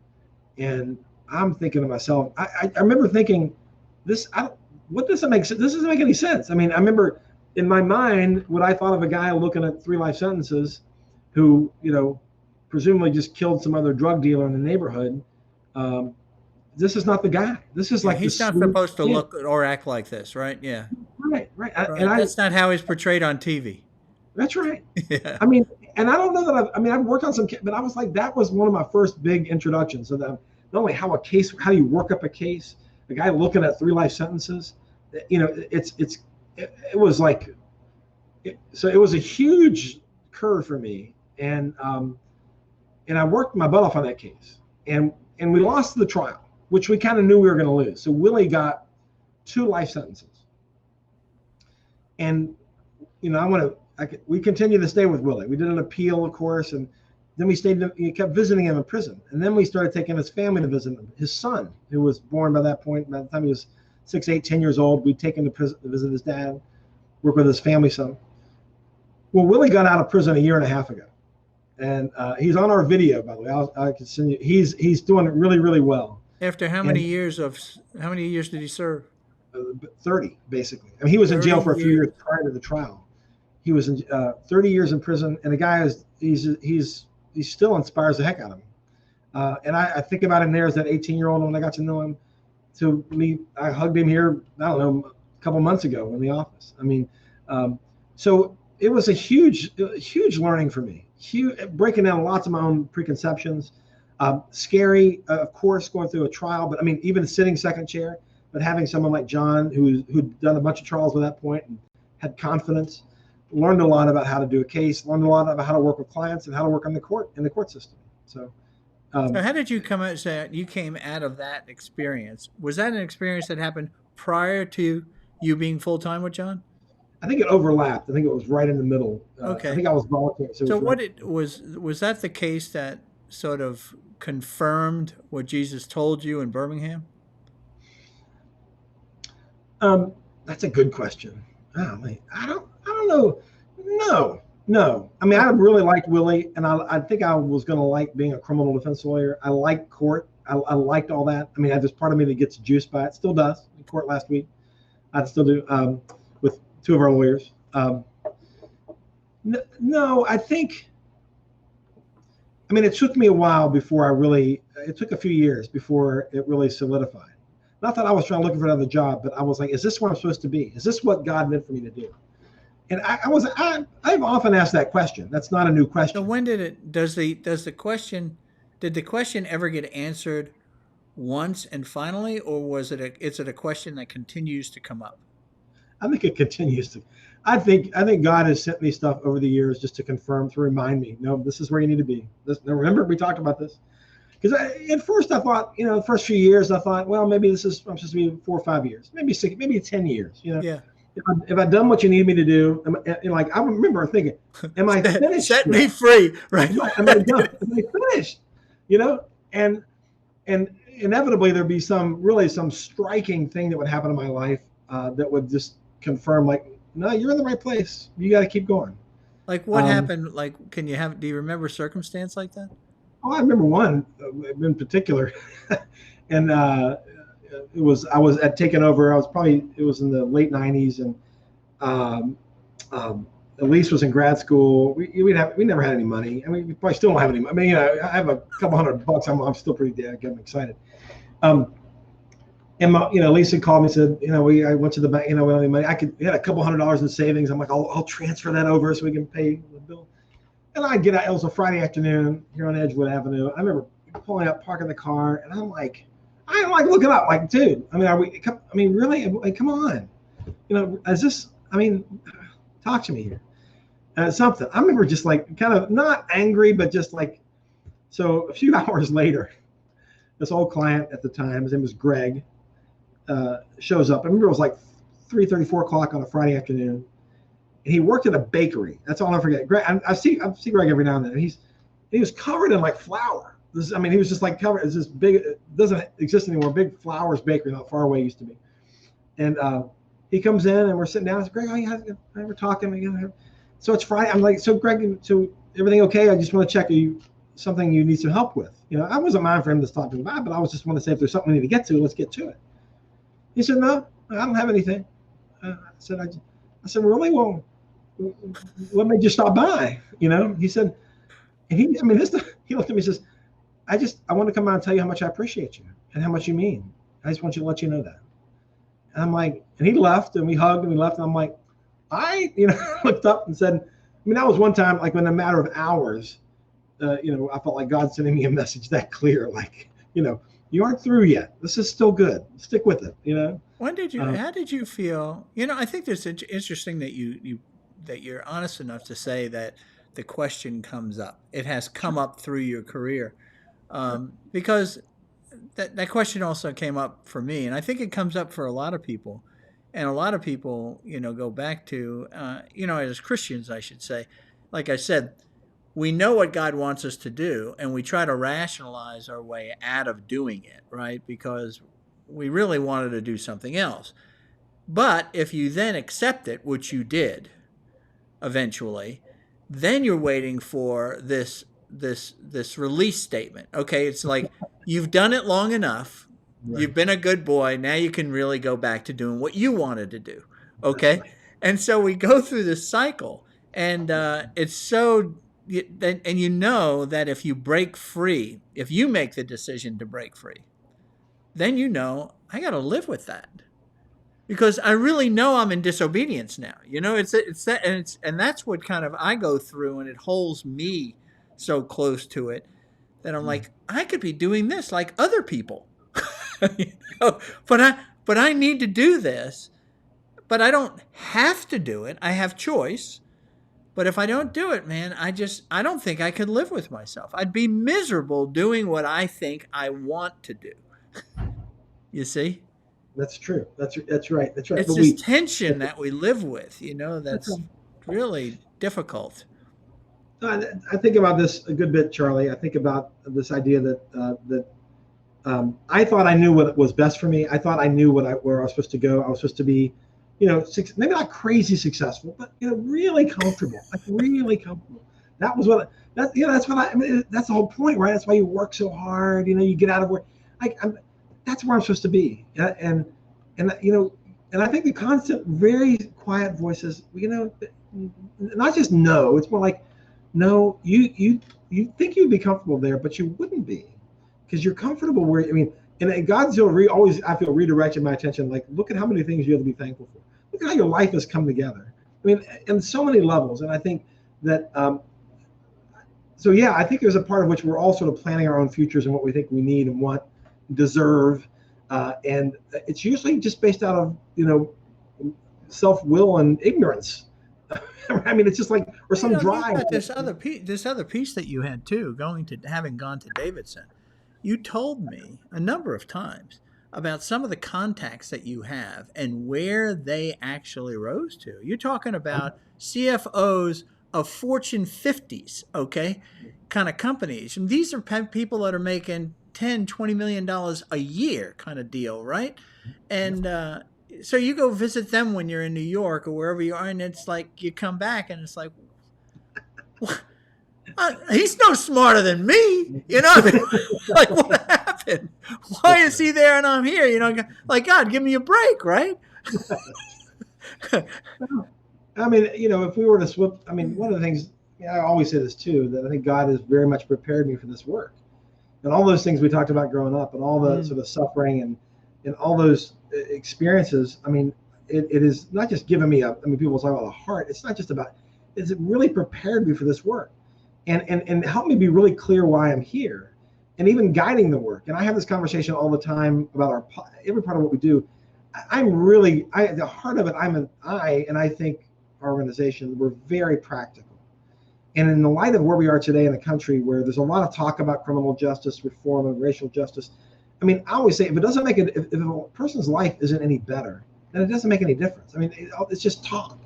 So so and that part of me that wants to see somebody's life be better is really driven out of growing up, right? I mean, what drove me to this work in many ways was watching the suffering of my father, right? Who, I mean, there's nothing I could do about it, but I knew if I was going to do something, I didn't want it to be theoretical. I didn't want to make a statement. I wanted to make a difference. And so all those things growing up have really prepared me to sit right where I'm sitting. I like that statement versus difference. Yeah, but making a statement is a lot easier and a lot less painful than making a difference, which True. takes every single bit of you to kind of apply yourself to it. So what's next for? You really surprised me. You told me how big. Well, there was one. No, there's one more question. I have to ask this question about John. John left King and Spalding and starts Georgia Justice Project, but at some point he left what he founded. Okay. What was, as an observer of that? I know you're not in his head, okay, but what did you see there? Well, And how long was it from when he started it to when he left it? So he left pretty much at the end of '94. So that was a good 8 years in, right? So from '86 to '94. So he left So officially. He starts it at 40, right. having a successful career as a lawyer and a corporate lawyer, and then he moves into 8 years into serving the poor, okay, who are accused of crimes. Right. What happened at 8 years? A long time. I mean, he's no longer that lawyer that he was when he was 40. That's true. That's true. Well, I think I always think of it in two ways. I mean, I think two ways. One, money just got to be really tough, and I mean, in other words, it was a real struggle to keep the doors open. Yeah. And he tried everything he could. He even technically I became the legal director of one, by the way, so John could focus on trying to raise money. And I mean, for a year, I mean, I was directing myself, right, which is funny. I always thought that was funny. And so it was just really hard. I mean, it was wearing on me. The kids who were getting in college or getting ready to go to college, we were taking on debt. The organization was struggling, and I think that just weighed on him. I mean, it weighed on all of us. Honestly, it was a very heavy burden for all of us who were here. There are only a handful of us here, and I could talk about where that came from a business sort of standpoint. But nonetheless, it was what we were experiencing, and I think that just took its toll on him. And secondly, I think that all of that really challenged him. I mean, it really, not from a skill perspective, but I think he tried everything he could to keep the place going and raise more money. But it really challenged him from his commitment perspective. In other words, why am I here? Like, if this isn't working, then maybe I'm not supposed to be here. And when he left, I think the board, and I might have told you some of these stories. But he probably went through that same struggle too, that if God wanted me here, God would provide, right? Right. He's not providing, so therefore, that's right. I shouldn't be here. That's right. And so I think a lot of people thought when he left and they asked me to take over that this was just a matter of time. Wait a second. What was the conversation like when he came to you? Now that you're a part of this thing, and you're like, and he says, "What did he say to you? What did he say to you?" Well, what was that meeting like? He and a guy you knew who passed away a few years ago, Felton Jenkins, came to me and sat down and said, and Felton was our board chair, an amazing guy. And they said, he's going to leave and I want you to think about taking over. And I'm like, I knew the kind of financial straits we were in. I mean, we're a small shop. We share all that information. I helped him raise money too, right? And I joked with him and I said, well, why don't you all raise 6 months of operating dollars and I'll think about it. And John just laughed and he said, if we had 6 months of operations, I wouldn't be leaving. So, I mean, I was flattered in a way, but I was still like, I have no idea if this is the right decision. I mean, I was well, you've got to be thinking, God set him free. He seems to be making the right decision. What are coming to me now? Right. I mean, it was if I really had thought about it, it would have been like a lot of pressure from an ego standpoint to make this place work. I mean, now the pressure's on me to make all these things work. That John, who had tons of experience, crazy connections that I'll never have. How long were you with him when this happened?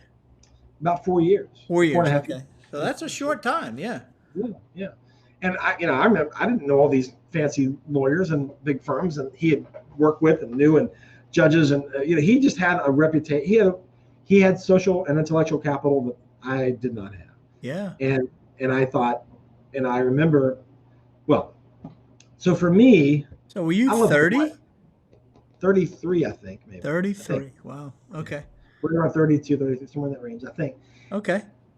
But at the same time, Charlie, I remember this another big. This is a really important piece, though, because a lot of times what happens when people come in and step into founders' shoes, particularly in nonprofits, you're right. You don't have the relational capital that they built, which is incredibly important to the success of the organization going forward.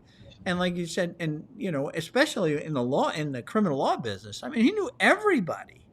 Okay. Right, right. That's outside of the donors. Okay. I mean, it's really important to know those judges and have experience with them, and they really believe that you're doing this and why you're doing it and how they want to help you. You don't have any of that. That's right. And that's right. That's right. And yeah. So I remember, I don't know if it was right. No, it was. So it was. I remember when another pivotal thing for me is so I agreed. The board voted. They said, "Will you take over?" Fine. I mean, whatever. I'm like, okay. I guess I'll figure it out. And those first couple of months, I remember, still carrying all this stress, not sleeping, really worried. Like the place is going to go. Now it's you. Now it's me. Yeah. And board members are like resigning, and funders are calling saying, "We were going to give this money. We're not now. We heard John's leaving. Sorry." And I'm looking around like, oh, the ship is really sinking. Like they just handed me a sinking ship. I'm like, what? And I've been stressed for months, maybe the better part of a year, because of all the things John was carrying. And now it's like, I was carrying them too a little bit.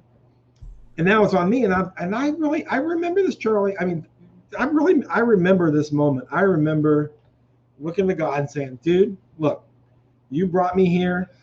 You made this work happen in the first place. You brought me here. If you want to make it work, great, I'll stay. But if you don't, tell me and we're out. I mean, just do it. I mean, I'm tired of worrying about it. I gave it over. I said, I am tired of worrying. I said, God, it's on you. And I really stopped worrying. One of the few spiritual things I've done in my life, I said, I have been worrying my butt off. You want to make it work? Great. Show me. Let's do it. And so many things happen in a short amount of time. By the end of maybe 6 months, certainly by the year, we were in a better financial shape than we've been in for years. And God just kept bringing people to me. It was crazy. I mean, really good things happening in court, with funders, with people, with volunteers, with staff. I mean, it was pretty amazing. And so I really look back at that moment. It was probably around February, March. I remember because I was like, I have no idea. I mean, I had no idea. And I was scared and frustrated, and I just gave it up. And so I have to remind myself of that every now and then when I get in those places, when things get tough here. I say, you say, how long did it take from that, giving it to God? How long did it take before just all of a sudden you were in the best financial shape? Did you say 2 months or 6 months? It was by the end of the year. I remember it was probably, maybe as many as 10, maybe 6 to 10 months. Wow. It was pretty phenomenal. It was pretty interesting. And one very small example I'll give you of how I really saw God's providence play out is that a woman had started to volunteer with us who had been a lawyer but never practiced, got out of Emory Law School, and she started coming around more. She actually quit her job. She came to me one day, this is about a month or two into this, and I'm over there going I'm over there pulling my hair out. And right around all this time with that prayer, she comes and says, she came in and says, Douglas, and I quit my job, and I'm going to come volunteer full time, but I don't want to be a lawyer first. I want to be a fundraiser. And I'm like, she knew how to raise money. She'd done a lot of, I don't know how she knew, but she knew better than me, honestly. And I said, okay, great. And I was like, and this young woman, a Jewish woman who is still a good friend. She lives out in Las Vegas. I talked to her not long ago. And I remember you give it up to God, and God makes a way in places and people you don't always expect. Yeah. And I tell her this all the time. I credit her so much for saving this organization, for her just focusing for months on fundraising in ways that sophistications I didn't have. So Isn't it great, that people, and it's interesting how people come in for a season. that's right. Isn't that amazing? It is amazing. But we talk about God provides, but but God doesn't provide until you actually give up providing and tell him, look, it's yours. Take it. That's right. You know, that's how I got sober. That's same thing. That's an incredible story. So how do we? What people listening to this as we wind this up is what can they do for? What are the needs of Georgia Justice Project? How can they help? Well, thanks I for mean, you're asking growing. that. I mean, one of the things you surprised the heck out of me when I met you. I think you had like 4 lawyers, maybe 3 lawyers, and Maybe. now. Well, we have 12, but we're trying to hire 2 or 3 more, maybe even a couple more after that. So it's we just got word of another pretty large grant. So one of the things that's happening for us, Charlie, is really cool, is that as we get a success in the legislature, we then we try to make sure that law is implemented. It's we had 2 big successes just in the last 12 months, as I mentioned, and we are being asked by jurisdictions around the state to show up and partner. We're partnering with Cobb County, the prosecutor's office there, and the whole court system there to open up what's called the first expungement desk in the state of Georgia, inside the courthouse. We're terribly excited about it. It was our idea. We've known about it from a group in Chicago. So we're having just tremendous opportunities to make even bigger and bigger impacts, not just in the state house, but then having that play out in the lives. So one of the things I think I always say the best thing people can do is certainly become aware. I mean, they should know about the impact of the criminal justice system. They should know. For a long time, many people do, because for a long time the criminal justice system really affected a sliver of society, or was perceived to affect a sliver. Almost all poor, disproportionately folk of color. But over the years, since the war on drugs and the war on crime, since the 80s, the criminal justice system has crept into about every person's life in America. I mean, it used to be you could only ask a handful of people, whether they knew somebody who'd been affected by the criminal justice system. In Georgia today, 40% of working aged adults have been arrested and or convicted of a crime. 40%, 4.3 million people. In the state of Georgia. In the state of Georgia. So it's no longer this sort of side issue, right? It's an issue that is also one of the biggest costs for the state and local government.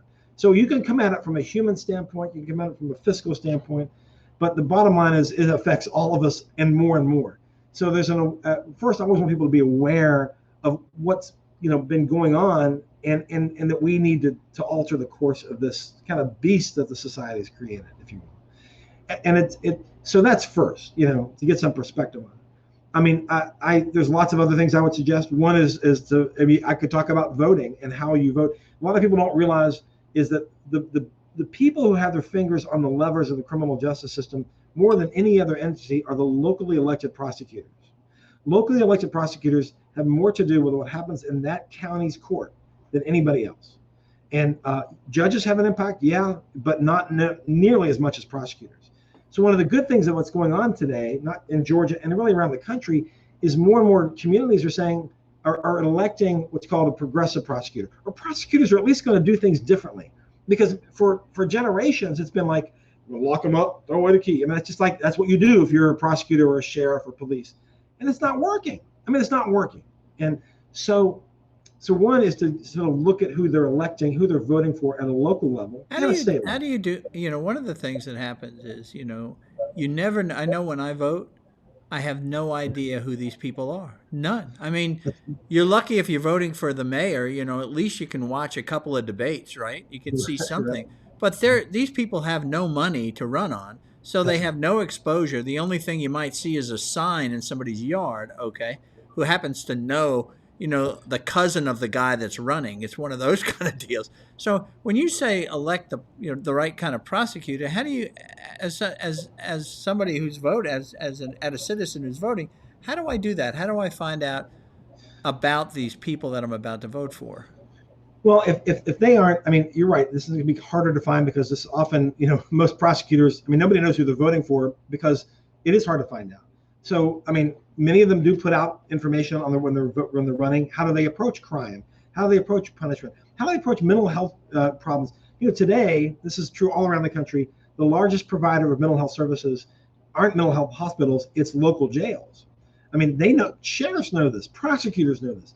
I mean, there's so many things that are askew with the system.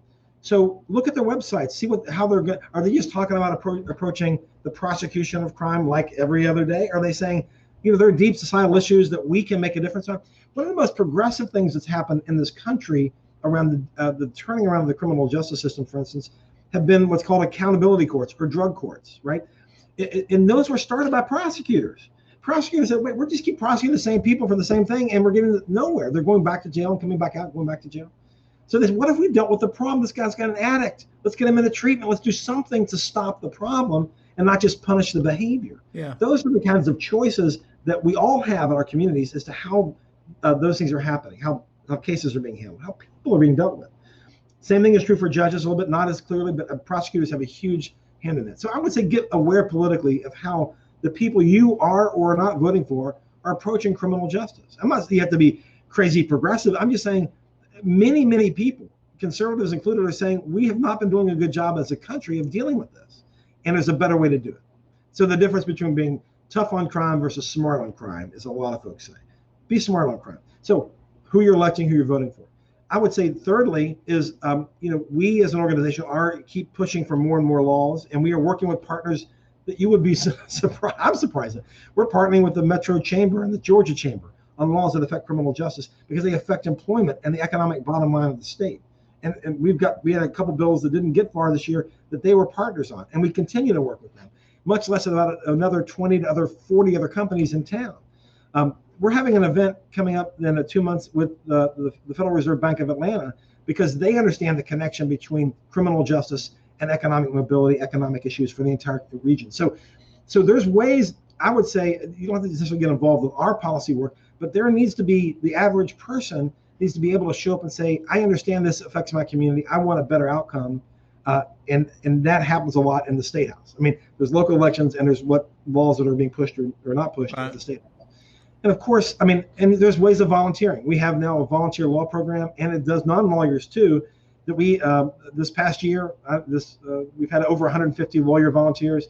This year, I think it's going to be closer to 300. Some of these people are not lawyers. We're doing a program with the temple, the big synagogue here in town, where we've trained them. They've been a partner for a few years, but we're training some of their team, their parishioners, people in the congregation, on how to help to take on cases that are called it's pardon cases. So you're not practicing law, but you're helping somebody get their application to get a pardon in front of the state pardon and parole board. You don't need to be a lawyer to do that. You need a lot of help to do it because it's involved. So there's ways to show up with our organization, that whether it's policy or whether it's volunteering, and to help move the needle. And of course, there's always helping out with donations. I mean, I mentioned we were terribly excited about these new expungement desks that more and more jurisdictions want to do around the state. We're launching the first one in 2 weeks in Cobb County. We have about 5 or 6 others. I don't understand that. Just do a quick thing on what it means to be expunged and what you're trying to achieve there. So the expungement means getting something off your criminal record the way that the state law allows. Okay. And normally that can take months and effort, and you can hire lawyers, or you can maybe, if we can take you on as the case. The idea of an expungement desk is it makes that process much easier. What the county who does that is saying, we're gonna make sure, we're gonna truncate the process. We're gonna make those resources available in the courthouse, so people for whom the law applies, the law says you can get something done to your record. We are going to facilitate that process as fast and as easy and as painless as possible. And as an organization, we have, with the objective being that I can then more easily gain employment. They don't have that criminal record. Right. Employment's the biggest reason people come to us to get an expungement. That's right. That makes a lot of sense. So, and there's lots of things we're doing. So then what's the next step for Doug? I mean, you're faced with, having been at Georgia Justice Project and been the heart and soul of it now for a long time. You've got a lot of people that are standing with you now. You've got a good, strong board, I'm sure. You've got good donors. You've got some foundations that are behind it now. It seems like your next step is really to start looking at succession planning. I mean, that's really hard to do, as you've seen in a lot of founder-led nonprofits. And you're almost that founder-led. When people think Georgia Justice, They don't think John, they think Doug. Okay. So how are you thinking about that or approaching it? Well, we've done some work on that a few years ago, and it came up in our board just recently. And we're going to have a board retreat this fall, and bringing back in, making sure we have a clear plan for succession internally. The way I think about it, Charlie, is that for a long time, I've done everything here, like any small nonprofit, everything, right? But more and more, I am less essential. I'm so much less essential than I've ever been. I mean, I can't tell you. Cases go on, fundraising happens, clients get dealt with. We show up, give talks in the community. We do train. We're doing a training on Thursday. Okay, well, wait. There's two elements to succession. One element is what you're talking about, which is will somebody else step into my shoes and the organization go on? Yeah. Okay. The other one is, what about Doug? This is like I talked to Bill Bolin, who founded Atlanta Community Food Bank, right? And he went through the succession planning, and then I talked to him after he left, and it's a fish like flopping around on the dock for a while. This has been your life. It's hard to do this stuff. Okay. So the organization's great. I'm a mess. I mean, how do you make it that the organization's great and I'm great? Okay. Well, that's a good question. Bill's a good friend as well, and one way I think about it, Charlie, is I think for me personally, I think what I can contribute to the conversation, to the work writ large, keeps getting elevated. So I think there's a part of the work that we really haven't taken on aggressively, right. And that's sort of this more of a thought leadership role, for lack of a better frame, that I think is always in you're my. An elder. You certainly, give it another 5 years, you're the elder statesman nationwide in this area. You're an expert. You've dedicated your life to it, and I don't mean that you should be prideful of it. It's just what it is, I mean, you're recognized as that. You've given this a lot of thought. So I think the chance to sort of take that thought and not necessarily be worried about who's cleaning the kitchen, I mean, or who's going to court tomorrow, or are we following up on donor letters? It's more, how are we creating the conversation? What is the narrative? What is the narrative connection between what we know and have learned in 35 years? What's the narrative connection to the rest of the community? How do we create concern and empathy and compassion to move the needle throughout the state or wherever? That's the challenge I think I'm going to be having. We are having. I mean, it's translating from the work and even the successes to this broader meta narrative that the few people in the country have done well. And I think it's hard to do. And it's even harder in criminal justice. I mean, but I do think that's part of the next part of my calling, or next part of any organizations. Like, how do you connect to the broader conversation? Yeah, but one of the things that you've done in your organization, Jordy, is you have criminal justice, and then you deal with social justice, I guess. As a citizen who doesn't think about this at all, not forget about thinking deeply, yet you turn on the news, you see everything's now social justice, social justice. No one even knows what it means. How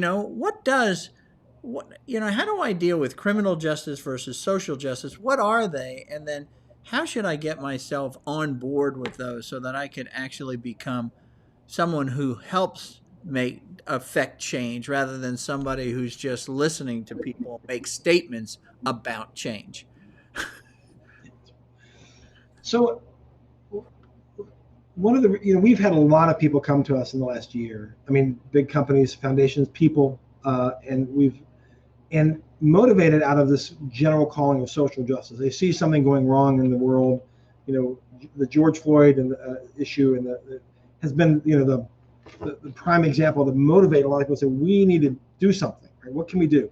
So they start with something's not right in the world. It's not right in the world often around race or class, around power.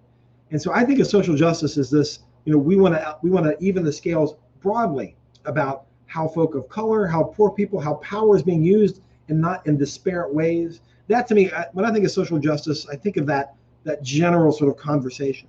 Okay. But what happens very quickly is if you care enough about social justice, and particularly race, it doesn't take you long to get to criminal justice, because a manifestation of injustice in the social justice arena is criminal justice. I mean, criminal justice is the heaviest, clearest iteration of social injustice in our society. So I think people, and it's around race, people, you can get there so fast. I mean, it almost defines it, because where I might be concerned generally about how kids are treated in school and health and even cops, but when you start looking at, if you want to look for disparities in the system, a system that the government runs, the system of criminal justice is almost by definition a disparate system. And it doesn't have to be that way. I mean, and the way I talk about it, Charlie, is What do you mean by it's a disparate system? I don't know. Define the word disparate for me. I'm sure I well, understand. In that it's not designed per se. On the cover of it, somebody says you break this law, you go to jail, right? There's no issue of race or creed or income in that legal equation.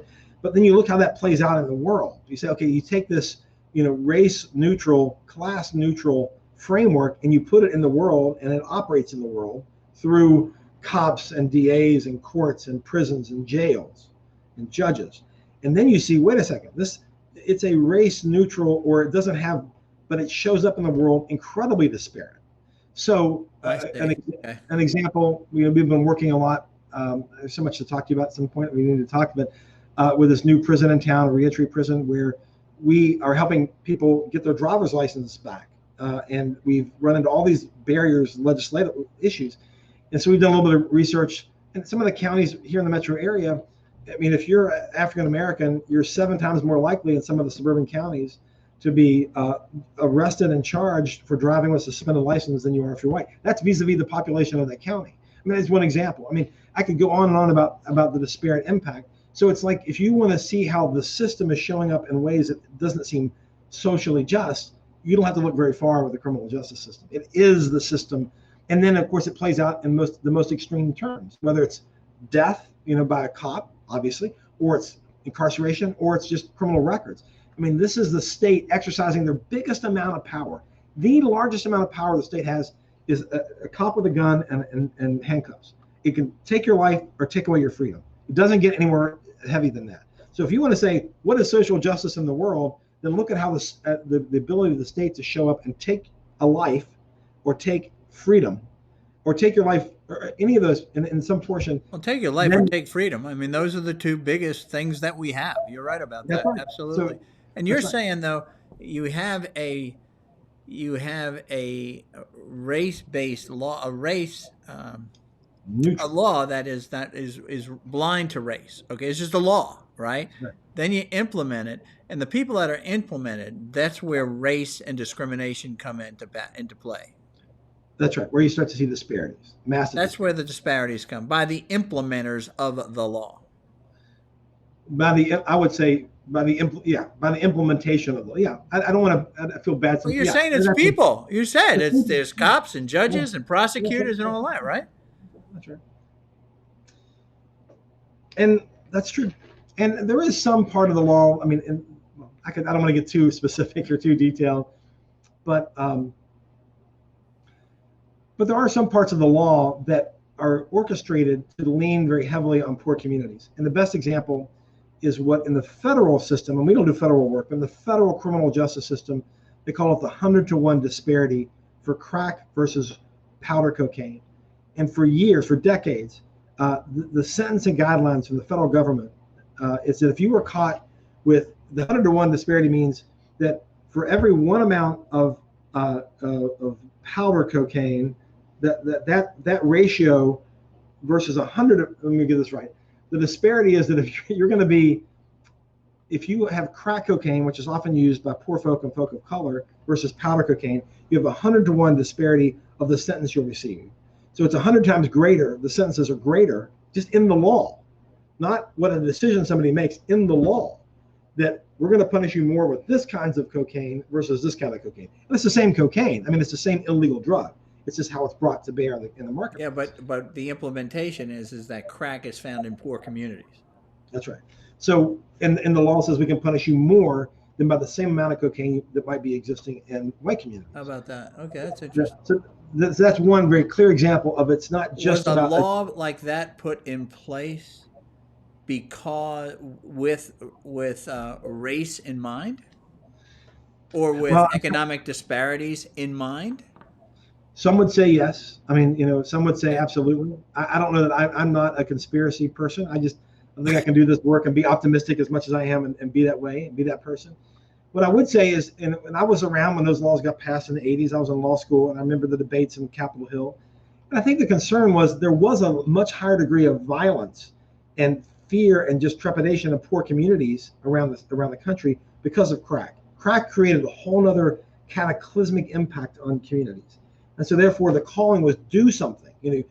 Always be careful when we ask the government to do something. Please do something, right? Oh, we'll do something. Government will do something.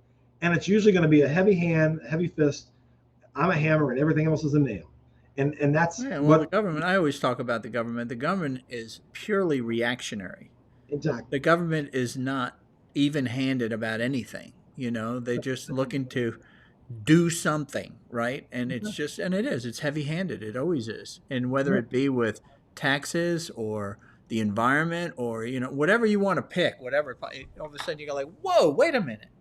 We didn't want that. We There's a didn't did wrong. systemic, this is a system. There's systems here, okay? If you Yeah. come in and blast this thing, you print all of a sudden $3 trillion, that's going to have like massive impact worldwide here. You know that, right? Yeah, but it's going to help these people, and I'm going to get reelected and it's a good thing. And you go like, no, my grandchildren are going to be paying taxes until they die. That's going to be it. Okay. Yeah, I see what I you're saying. So I think that's why it came about. It was out of a real concern, and it was out of a reality Yeah. that was an overreaction, which is a lot of the criminal justice system. It's an overreaction. It's an overreach.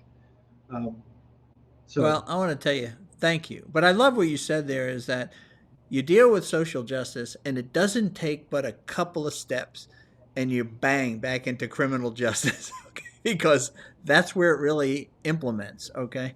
I think that's really cool. That's really cool.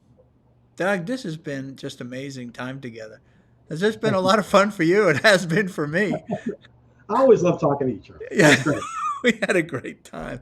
Well, I'm gonna. Thanks for taking the time to do this with me. I'm just gonna sign off, and then I'll say goodbye to you after I do this. Okay. All right, Charlie. So Thank you. that's it. It's been. This is the longest interview I've ever done. I did it with one of my best friends, and I think somebody who really does understand certainly the criminal justice system and social justice and the issues that we have. Understands nonprofits, understands what it means to be poor, and understands what it means to be called by God and continue to be obedient. So many lessons to be learned here. Thanks for joining us today. Remember to subscribe at paparelli.com. Thanks very much, and thanks to Doug Ammar and the Georgia Justice Project. Please support them.